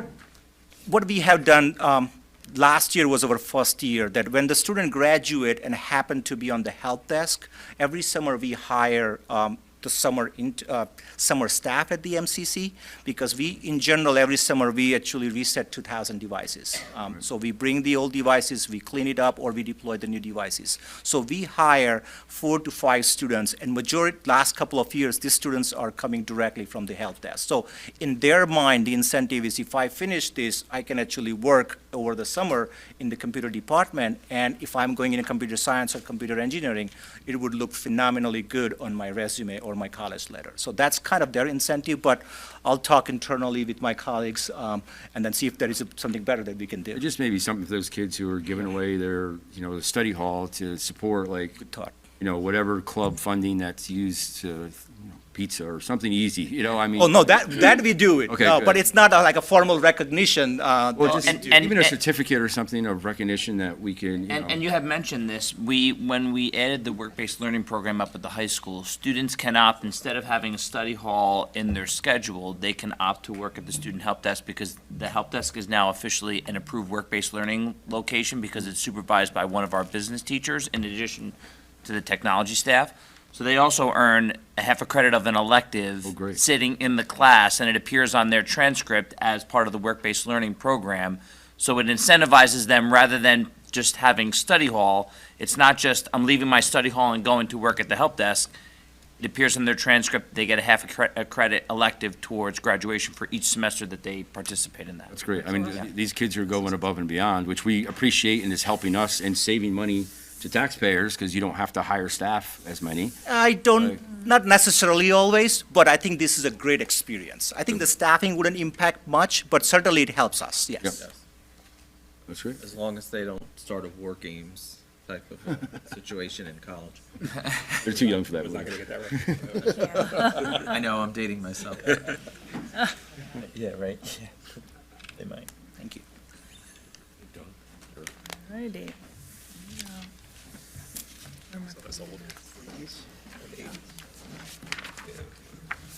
Hi, good evening. Thank you for allowing me to present the transportation budget for you this evening. I do not have any triangles in my presentation, but I do have some It's always good next year. pie charts. You got a pie chart. There's no next year. You're fine. But you have a pie chart. I do, I have an awesome pie chart. It's got triangles in it. So, we're going to jump right in with contract transportation, which, if you're following along on a budget report, this would be function code 5540. So what we have here is the growth over the last several years in our yeshiva student population. We had a 24.17% increase for this school year, and we are anticipating another 24% increase for the following year. I mean, generally speaking, it could be between 25 and 31%, which is historically how it's been growing. So just so you know, the New York State Education Department, they say that the district is obligated to provide this service so long as all the criteria is met by the parent. You know, they're registered, they've applied by the deadline of April 1st, that they're residents of the district. So we are obligated to provide this transportation. Included in here are on another note, we had eliminated Don Bosco route that had dissolved last year because we didn't have anybody that lived within 15 miles. And so now we do, and they've applied for transportation, and so they will be eligible for transportation for the 24-25 school year. What's the cost on that? It was about $118,000 last year, because that also includes the 5 o'clock activity bus, because they are entitled to it on the same days that. Is that one student? One student is eligible, so then we'll have the centralized pickup point again. And we were carefully verified, that everything was in order. Thank you. So if other students who are not eligible go to Don Bosco, they would meet at the centralized? Yes, they have, that's their only option, is to go Right. to the centralized pickup point, and the parents are very happy with that. I'm sure they are. Yes, yeah. And then, so the contract transportation cost drivers also include high-cost transportation. I'll explain high-cost transportation. We have more than 100 students who attend programs in Westchester, Sullivan counties, Rockland County, and those are provided mostly through contract transportation. So that includes our students with special needs. We've been working with the BOCES COSER, which is a transportation contract that allows us to share with 18 component districts in BOCES. Unfortunately, the contractor has not been able to successfully provide what our students deserve, which is the best transportation. So that is now out to bid again. I know I just said this to you the year before last, but it is now out for a bid again. So right now, we only have, we have about $1 million that we're spending in the BOCES COSER portion of the budget. We were very fortunate to find another very good transportation provider to pick up the slack for them. And even though it's not shareable in the same way as the BOCES COSER, we are still able to share the runs with other schools through, I'm sure you've seen board resolutions come through that we share with maybe Florida or Chester with our contractor. So we don't stop trying. We keep looking for ways to share and to save money. And so this new RFP, I'm sure, could be anywhere upwards of 30% more than what we're paying right now. So if it's $1 million, it'll be $1.3 million. And then, of course, this also includes our displaced students. And so they come and go, and they're also eligible for transportation. Uh-oh, back. Now this way.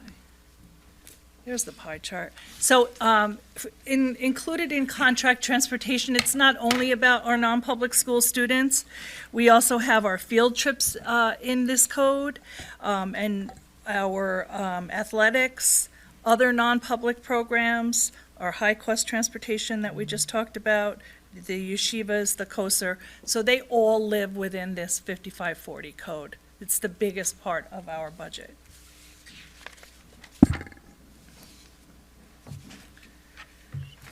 Okay, so new bus purchases.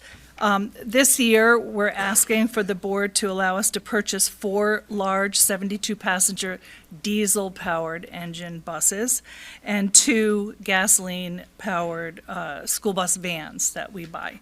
We have a standardized fleet, and And last year, we tried to spend, we try to replace as many buses as is necessary. We have a fleet replacement program.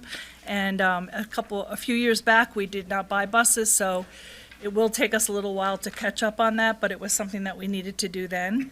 And then we touched a little bit on electric buses, and I'm not going to go too deep because that's a whole other project. But as a stepping off point in the assessment of purchasing electric school buses, we are consulting with our architects. They have specialists, and they're going to work with us to secure funding from NYSERDA's Flex Tech grant, which is basically an assessment of our operation and what kind of power can we provide. So we use the same architects as one of our neighboring districts, and they were able to secure a grant. Our grant would have to be much bigger because our operation is much bigger, but still, we know it can be done. It was the same architect, so they'll know how to get the job done. My assistant, Jessie, she's been working on a fleet study. So she took all of the raw data from our existing bus runs, our literal runs. And we used this, worked with one of our vendors, not somebody who we currently buy buses from, but they are preparing studies for people. And we wanted to see, is it possible with a 3-tier system to even run an electric bus? Can we make it through a day? What does it look like? And we literally just got these results, and it's many tabs of data, which we could share with you. I'm sure I'll share it with Patrick, and then he could share it if he'd like. But it is interesting. It's not impossible. We couldn't do an early dismissal or anything. We could get to school, and we could get home. Oh. So in other words, that's what that's what the analysis is. So basically, it tells you when the bus gets back to base in the morning, how much power is left. Because you can't plug every bus in when it comes back. You just can't. You can't take all that power. So you have to figure out the shorter runs, won't have to plug in, all the plugging in and out will have to be a system. And we did have a couple of runs, and I'll just give you a quick example. We have a route who, it's the driver does a high school run, and then drops off, then comes back and brings up the AM BOCES. No, they bring up the AM BOCES to, CTEC, and then they come back, and then they have a midday, that's out. They'd have to switch buses to be able to accomplish what they can accomplish now. And so it's very interesting to see, and it tells you what you're anticipated to have left. We've looked at things like battery life, and an average large bus like we have in our fleet, 72 passenger, they take two batteries. The batteries last 5 years. They're $80,000 a piece. Ouch. The bus won't even be reimbursed with aid for 12 years. It will take to get our money back, because now they're extending that piece out as well, because it's so much money. And just as another example, we did ask for a quote for an electric bus, 72 passenger, and also our van, just exact same thing, but with electric. And what we pay for a diesel bus in this budget would be $195,000. And what we would pay this year for an electric bus would be $475,000 without the charging system. That's without the charger.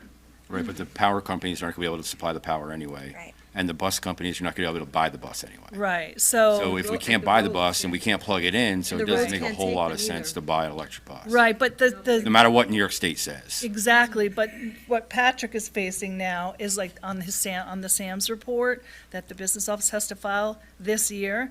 We have to put down step by step every single thing that our district has done to prepare ourselves for this coming change. So Right, we, Jeff as much Reynolds as said, we "Don't just buy want to the say, car." no, we're not doing, no. I'll you take the know. hit. Yeah, it's the same argument that we have with the cars. Right. If you want us to change to electric, and I do want to save the environment, of Yeah, course, we but all do.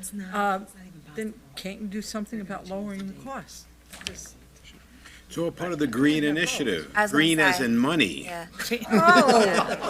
I see. Okay, so, so just, we I are have working it on, all we're green, doing I'm our due sorry. diligence, what we have to do, and that's why we are asking this year to buy diesel and gasoline engine vehicles, because we just have to get through this first. Second that motion.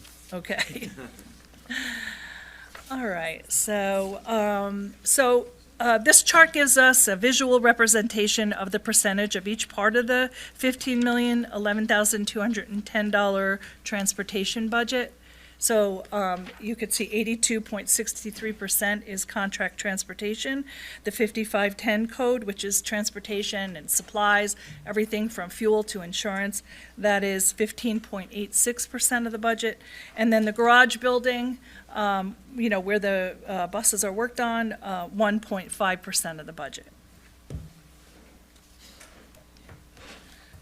And then just to quickly go over the year-to-year increase, the 5510 increase was driven mostly by, CPI, cost of tires, as well as the addition of consultants for the transition to the electric vehicles.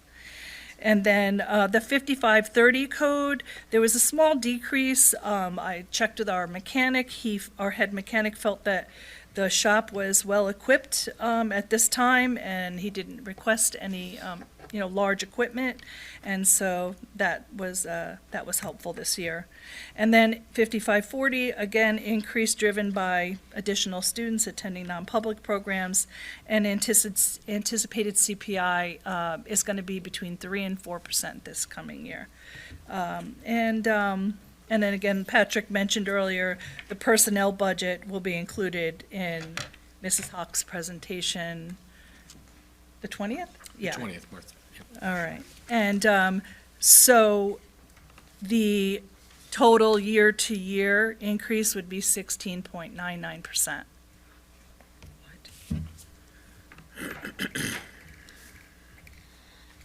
And I think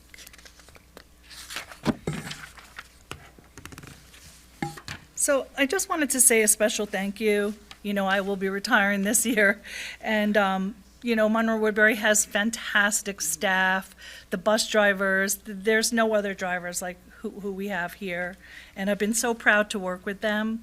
The monitors, the drivers, I don't want to forget anybody, the mechanics, the dispatchers, everybody. So as a team, we do amazing work, and we always ensure that the students are in good hands and they're receiving the safest and most efficient transportation that they can possibly get. So thank you, and if you have any questions, I'll be glad to answer.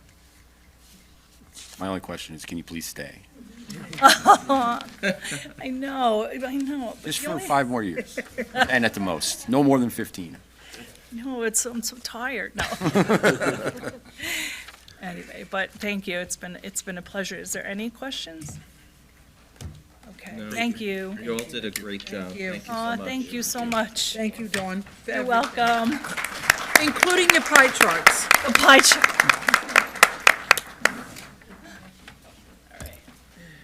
Where are we now? Okay, next up on the agenda is approval of the minutes. May I have a motion? Motion. Second? Second. All in favor? Aye. Aye. Policy manual update, we have a first reading at 9.1 and 9.2 as a second reading. I do have a question on the second reading. When I was reviewing them, I'm finding that the structure of them is a little confusing because some have up at the top, first adopted, and it has date changes, and some of the other ones that might be newer look different, and then there's a date at the bottom where it says adopted. So I was just gonna ask if we could look to have a same structure on the policies, so it's easy to see. Yeah, I'm sure. But other than that, I thought they were all, from my perspective, they were all good. I don't know if anyone else has any questions on the policies?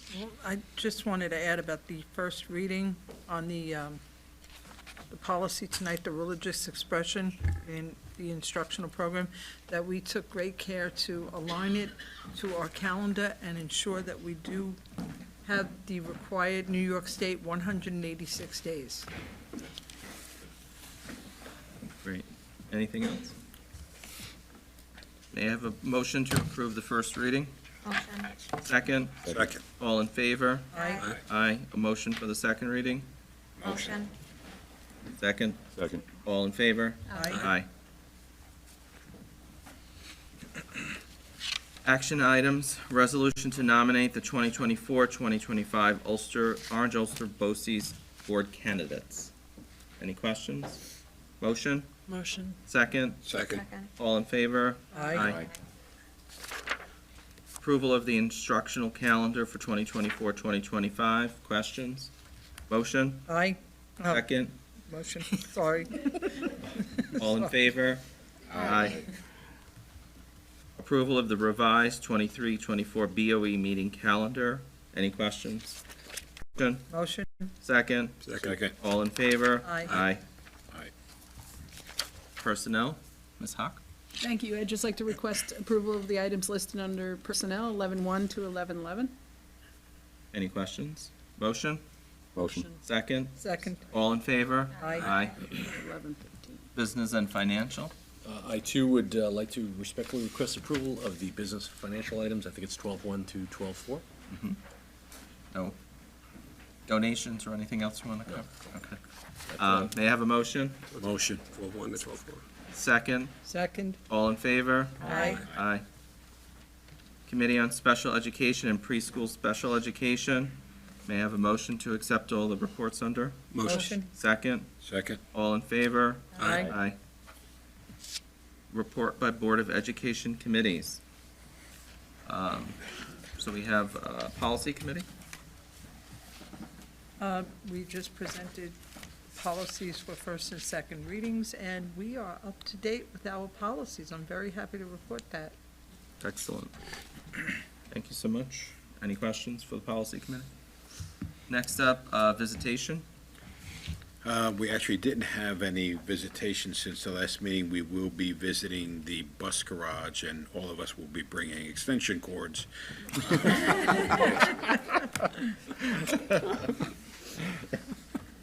Any questions? Audit, we have a meeting in April and a meeting in June that are on the calendar. Mr. Cahill just talked to me and said that we may add another one based on the RFPs coming in for the new audit firm, so that'll get posted if we need that at that time. Any questions? And then last up, we have the Superintendent Search Task Force update.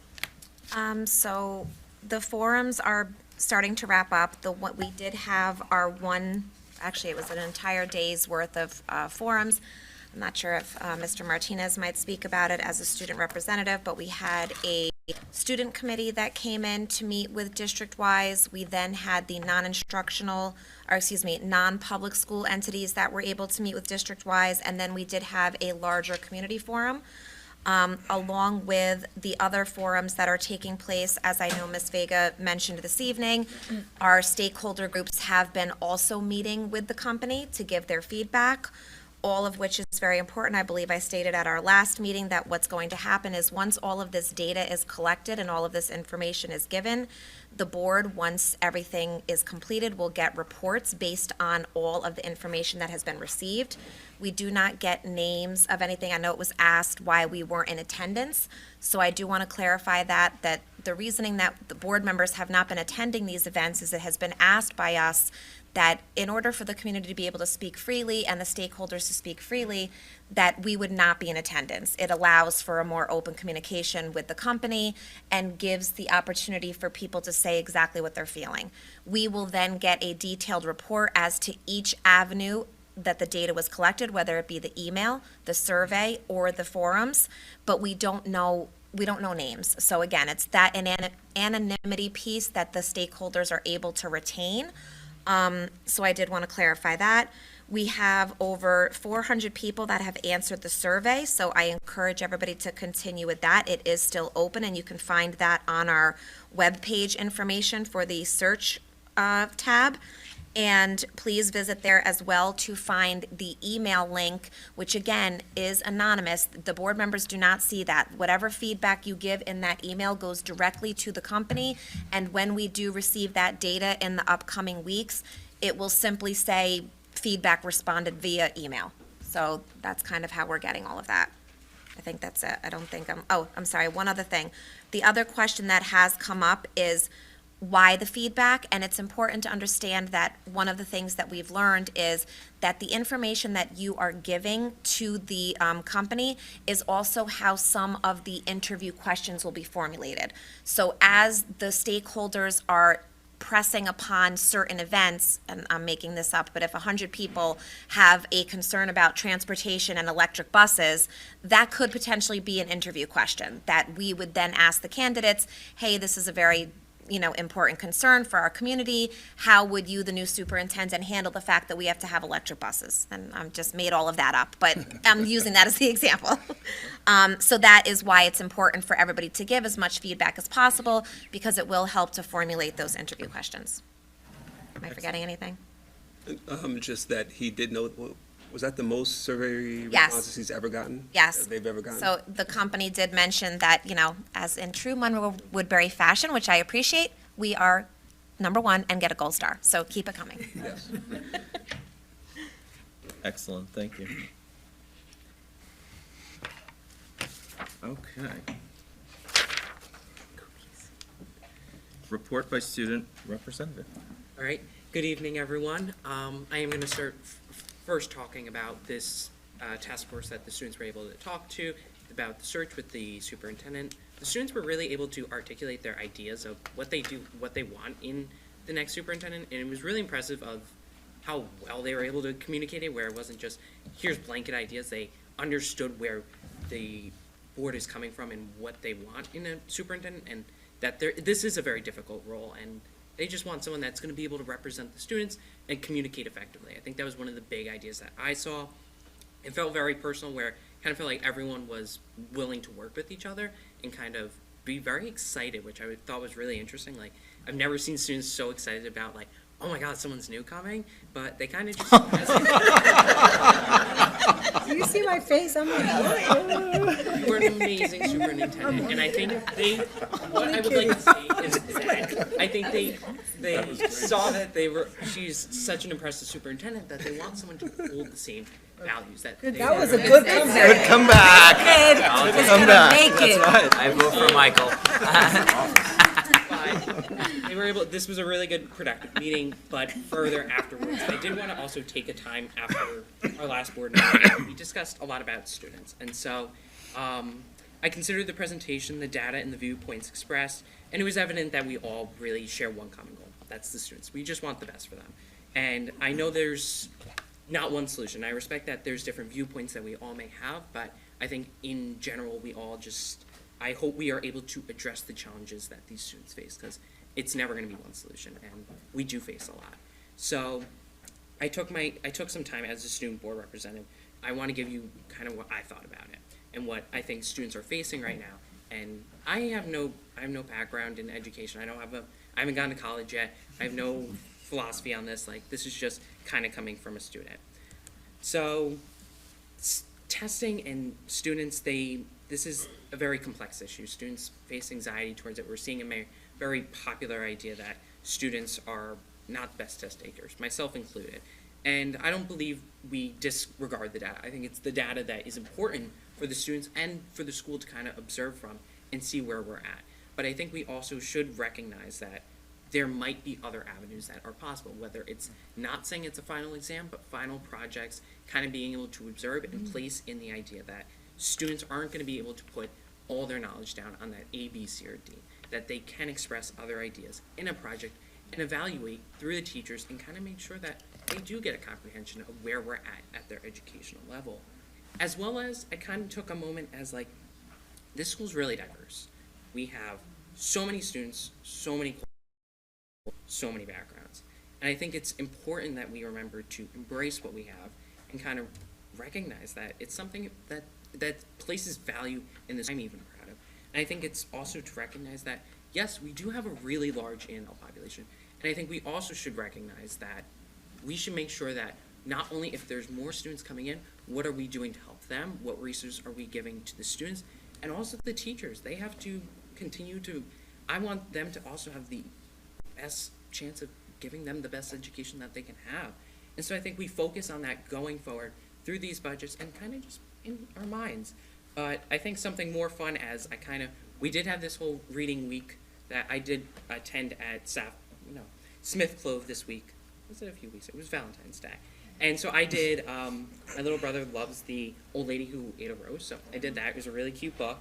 It was kind of just interesting to see how these kids love reading. Like, it's amazing that at such a young age, their minds are just blown by a guest reader. And I think it's also something that I would hope the board would be able to do going further. I see it as something that's really been really nice to see on the kids' faces. It's just something that they see as a really important value. And I think we should just I wish to draw attention to the challenges that these students face from diverse backgrounds and kind of just making sure that we're giving them the resources that they need and we're providing them the best education. So in conclusion, I have no expertise again. I'm just giving my personal views on this, but I am a student and I hope you're able to take that viewpoint and put it into your own and kind of be able to make solutions for this. So thank you. Thank you. Oh, let me do that. I'm sorry, can I just add one more thing, because Michael just reminded me? Probably what I was gonna say. Oh, so, and Okay. right, so we met as a task force, and I just want to applaud you, because one of the things that was mentioned to us, again, in true Monroe-Woodbury fashion, is the company was absolutely blown away with how articulate all of you students were, how you were able to, give them feedback and discuss, everything that you had to say about the current superintendent, what it is that the students are looking for, and they were just completely blown away by you guys. So I appreciate that. I know the board appreciates that you're a wonderful, not only you, but, please share that with the student body that might not be currently watching, that it's a good representation of our district. I'm sure they are. So, yeah, it's great. Thank you. Yeah, they used the word professionalism was really part of it, so. They were a really good group. I really Kudos. appreciated it. Next up, reports by board and central office. Just to thank you for the presentation on the budget tonight. Appreciate all the hard work that went into it. I'd also like to thank our presenters. And I'd also like to mention, I went to see, I believe it was Dear Matilda Jr.? I might be getting the name wrong. The Central Valley production. Dear Edwina Jr., thank you. And Seussical at Pine Tree. And also the Prism concert, that was amazing. That totally blew my mind. That was just so good. I wish I could have stayed for the whole thing, but unfortunately I had something else to go to. But it was wonderful. And I'm looking forward to the North Main production that's coming up, which will be, I believe, at Central Valley? Yes, it will. That's this Friday. Correct. Okay. And I'm also looking forward to reading next week at Central Valley to a fourth grade class. So, with that, wish everyone a good night, and see you soon. I'd like to thank our students who are very articulate in expressing their opinions at the beginning of the meeting. As a professional, I greatly appreciate you not only coming to us with a problem, but coming with a solution. So that will be greatly beneficial to you as you go out throughout your careers. As someone who has led a lot of different people throughout the years in the Army, that's a rare trait, and I'm glad to see that in our young students, and kudos to everybody who's helping guide these young men and women to get where we want to go. Also, for Ms. Vega, I won't speak for anybody on the board, but I do know a lot of us have a lot of expert backgrounds in special education. Some of us were prior school counselors and counseling fields. Some of us have done a lot of IEPs ourselves. And some of us also have children that do have IEPs, me included. Some that have graduated, some that are currently in the district. So I greatly appreciate her questions and her concerns. And, feel free to email me. Happy to discuss it with her as well. But I think that the population of all of us, I know everybody on this board cares about all of our kids, including special education. We know the care that goes into, and both on the student side, the parent side, and of course, the educator side. So I greatly appreciate that. And all that, have a great night. Patrick, it was great to hear you for many, many minutes tonight. I was going to say hours, but I was going to be nice. Sorry. I too want to Dr. acknowledge. Hazel, sorry, you're allowed to laugh because it's usually at you. I feel like I have an unfair reputation. That was long. That was long. No, I'm sorry. Turning the barrel. 4 of us.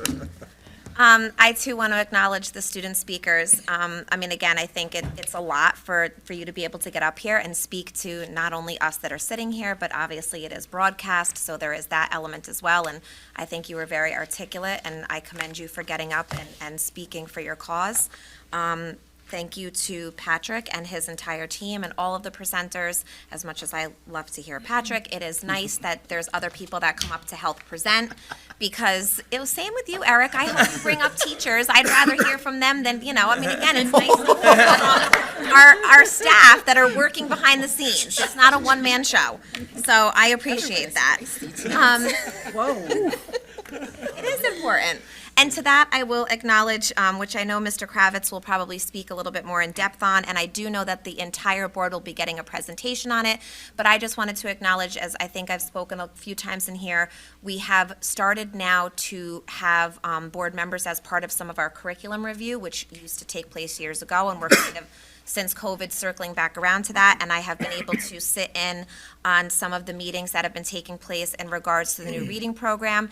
And I just want to thank all of the teachers and the administrators who have been speaking up and on that behalf, because it's definitely been a learning experience for me as a board member, and I will certainly share with the rest of the board, as I know the presentation will do. But again, it's nice to kind of have that interaction prior to the day that Mr. Kravitz and Dr. Hassler will sit here and present it to us for approval as a budget item. So I appreciate all of that feedback from the people that are actually going to be teaching and implementing the new reading program. And that's it. Oh, I'm sorry, one other thing. Please, we have information that's up on our district website about perhaps running for the school board.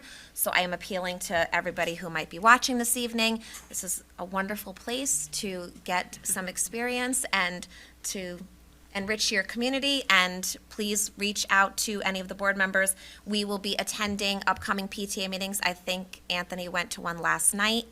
And there is a list and a schedule up there that Carol posted, along with a little bit of a news story, kind of talking about it. Our emails are accessible, so please, if you're interested or have any questions about running for the Board of Ed, reach out. Thank you. The Board of Education is looking for our next student representative. So that will be for the class of 2025. It will be from the 2024 to 2025 school year.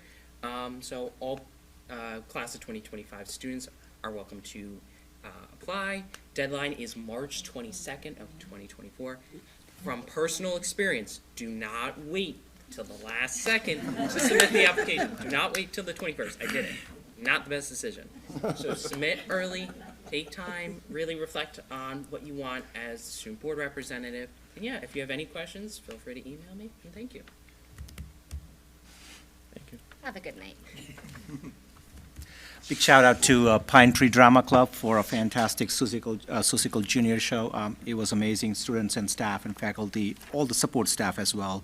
Thank you, and it was awesome. Congratulations to Monroe-Woodbury High School chess team to be in the second place for the Mid-Hudson Scholastic League for this school year. Thank you. I'd like to congratulate the 10 varsity winter athletic teams that were named Scholar Athlete teams, which means they had an average of 90 or better. I'd also like to congratulate the athletes who participated in postseason athletic competition. Some of them are still going, so good luck. I also need to backtrack a little bit on the agenda. When I was verbally requesting the items, I said up to 1.11. There's actually, it goes up to 1.15, and I want to make sure everything's approved. We're good? Okay, thank you.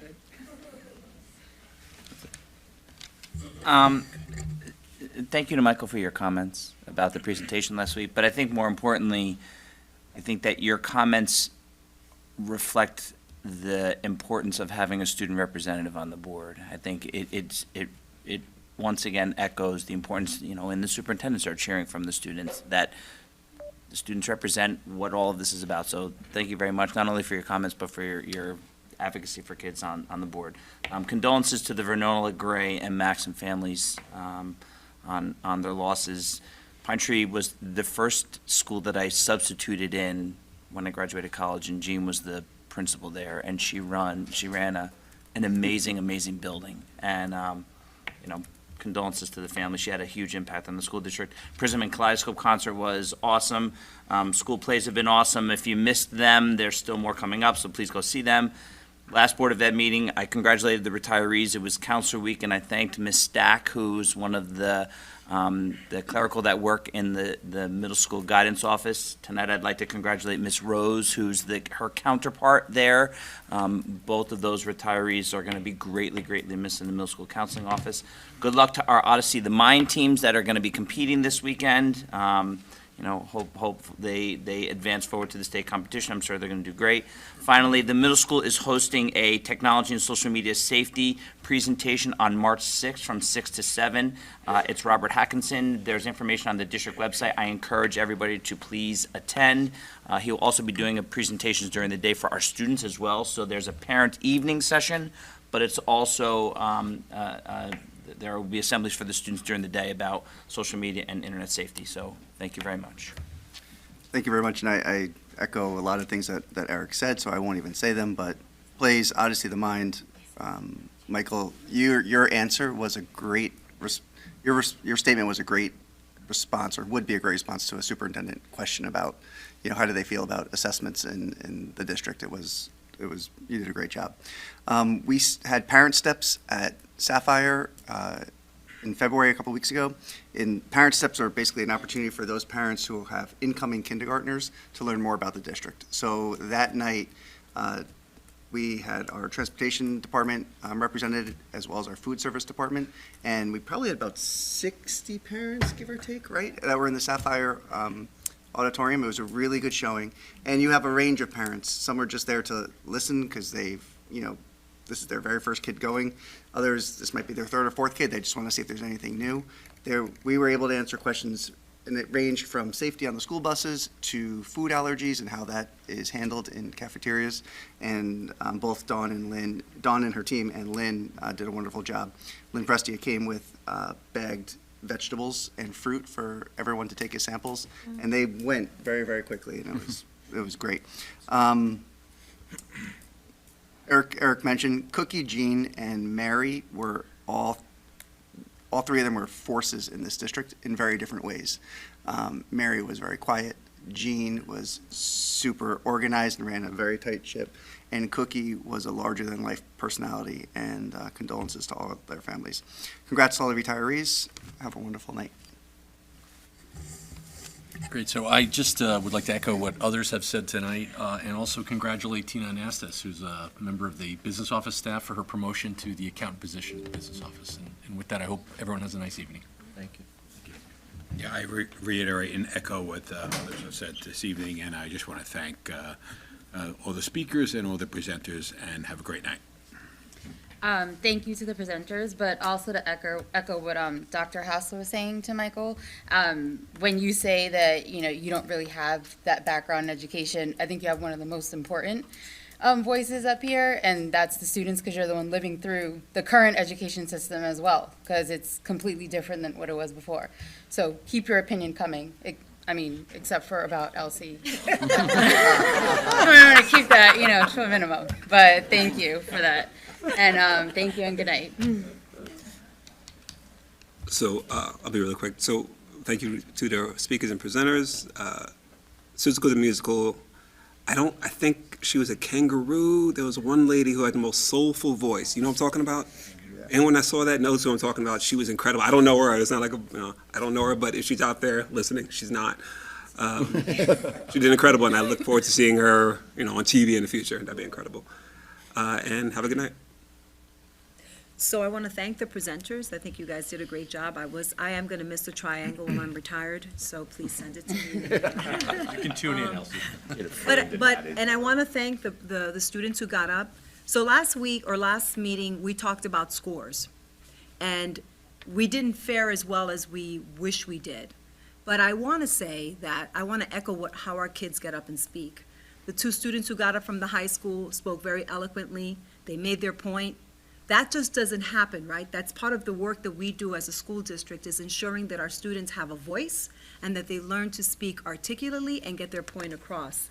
And that is something else that I am really proud of. I know that our scores are important, and I do recommend that people take the test, But the most important thing is when our students get up to speak. They take command of what they're saying, and they speak respectfully, and they make their arguments. So I am most proud of our kids. So, good job, and we'll be in touch. But again, I just think that is what you look at is I don't want to say product because they're not a product, but the final piece of what we look at is the students who can get up and speak articulately and advocate for themselves. That is a product of Monroe-Woodbury that we should all be very proud of. Thank you. Thank you. It's always tough going last because you feel like you're repeating everything. To echo what Ms. McCleary said before, packets will be available March 7th for running for the school board. They are due back in April 22nd. It is important to represent the community. So if you do want to serve the students of this district and the staff, it's a very fulfilling job. I did it. I'm in my 4th year. I have learned a lot, and I really say that someone can learn and really support this school district. I think it's really important to do that. There are upcoming shows for the middle school and the high school, so please check the website and look for the postings. It would be great to see a lot of people show up there to support our theater students and musical students. Thank you to the presenters who spoke and the speakers. And Michael, I just want to say, and it became real tonight when you said that we'll be looking for our new one for next year. Your leadership and support is unlike any person that I have seen in this role. And the students are lucky to have you on this board representing them, and you will be missed. And with that, have a great evening. May I have a motion to adjourn into executive session to discuss pending litigation? Motion. Second? Second. All in favor? Aye. Aye.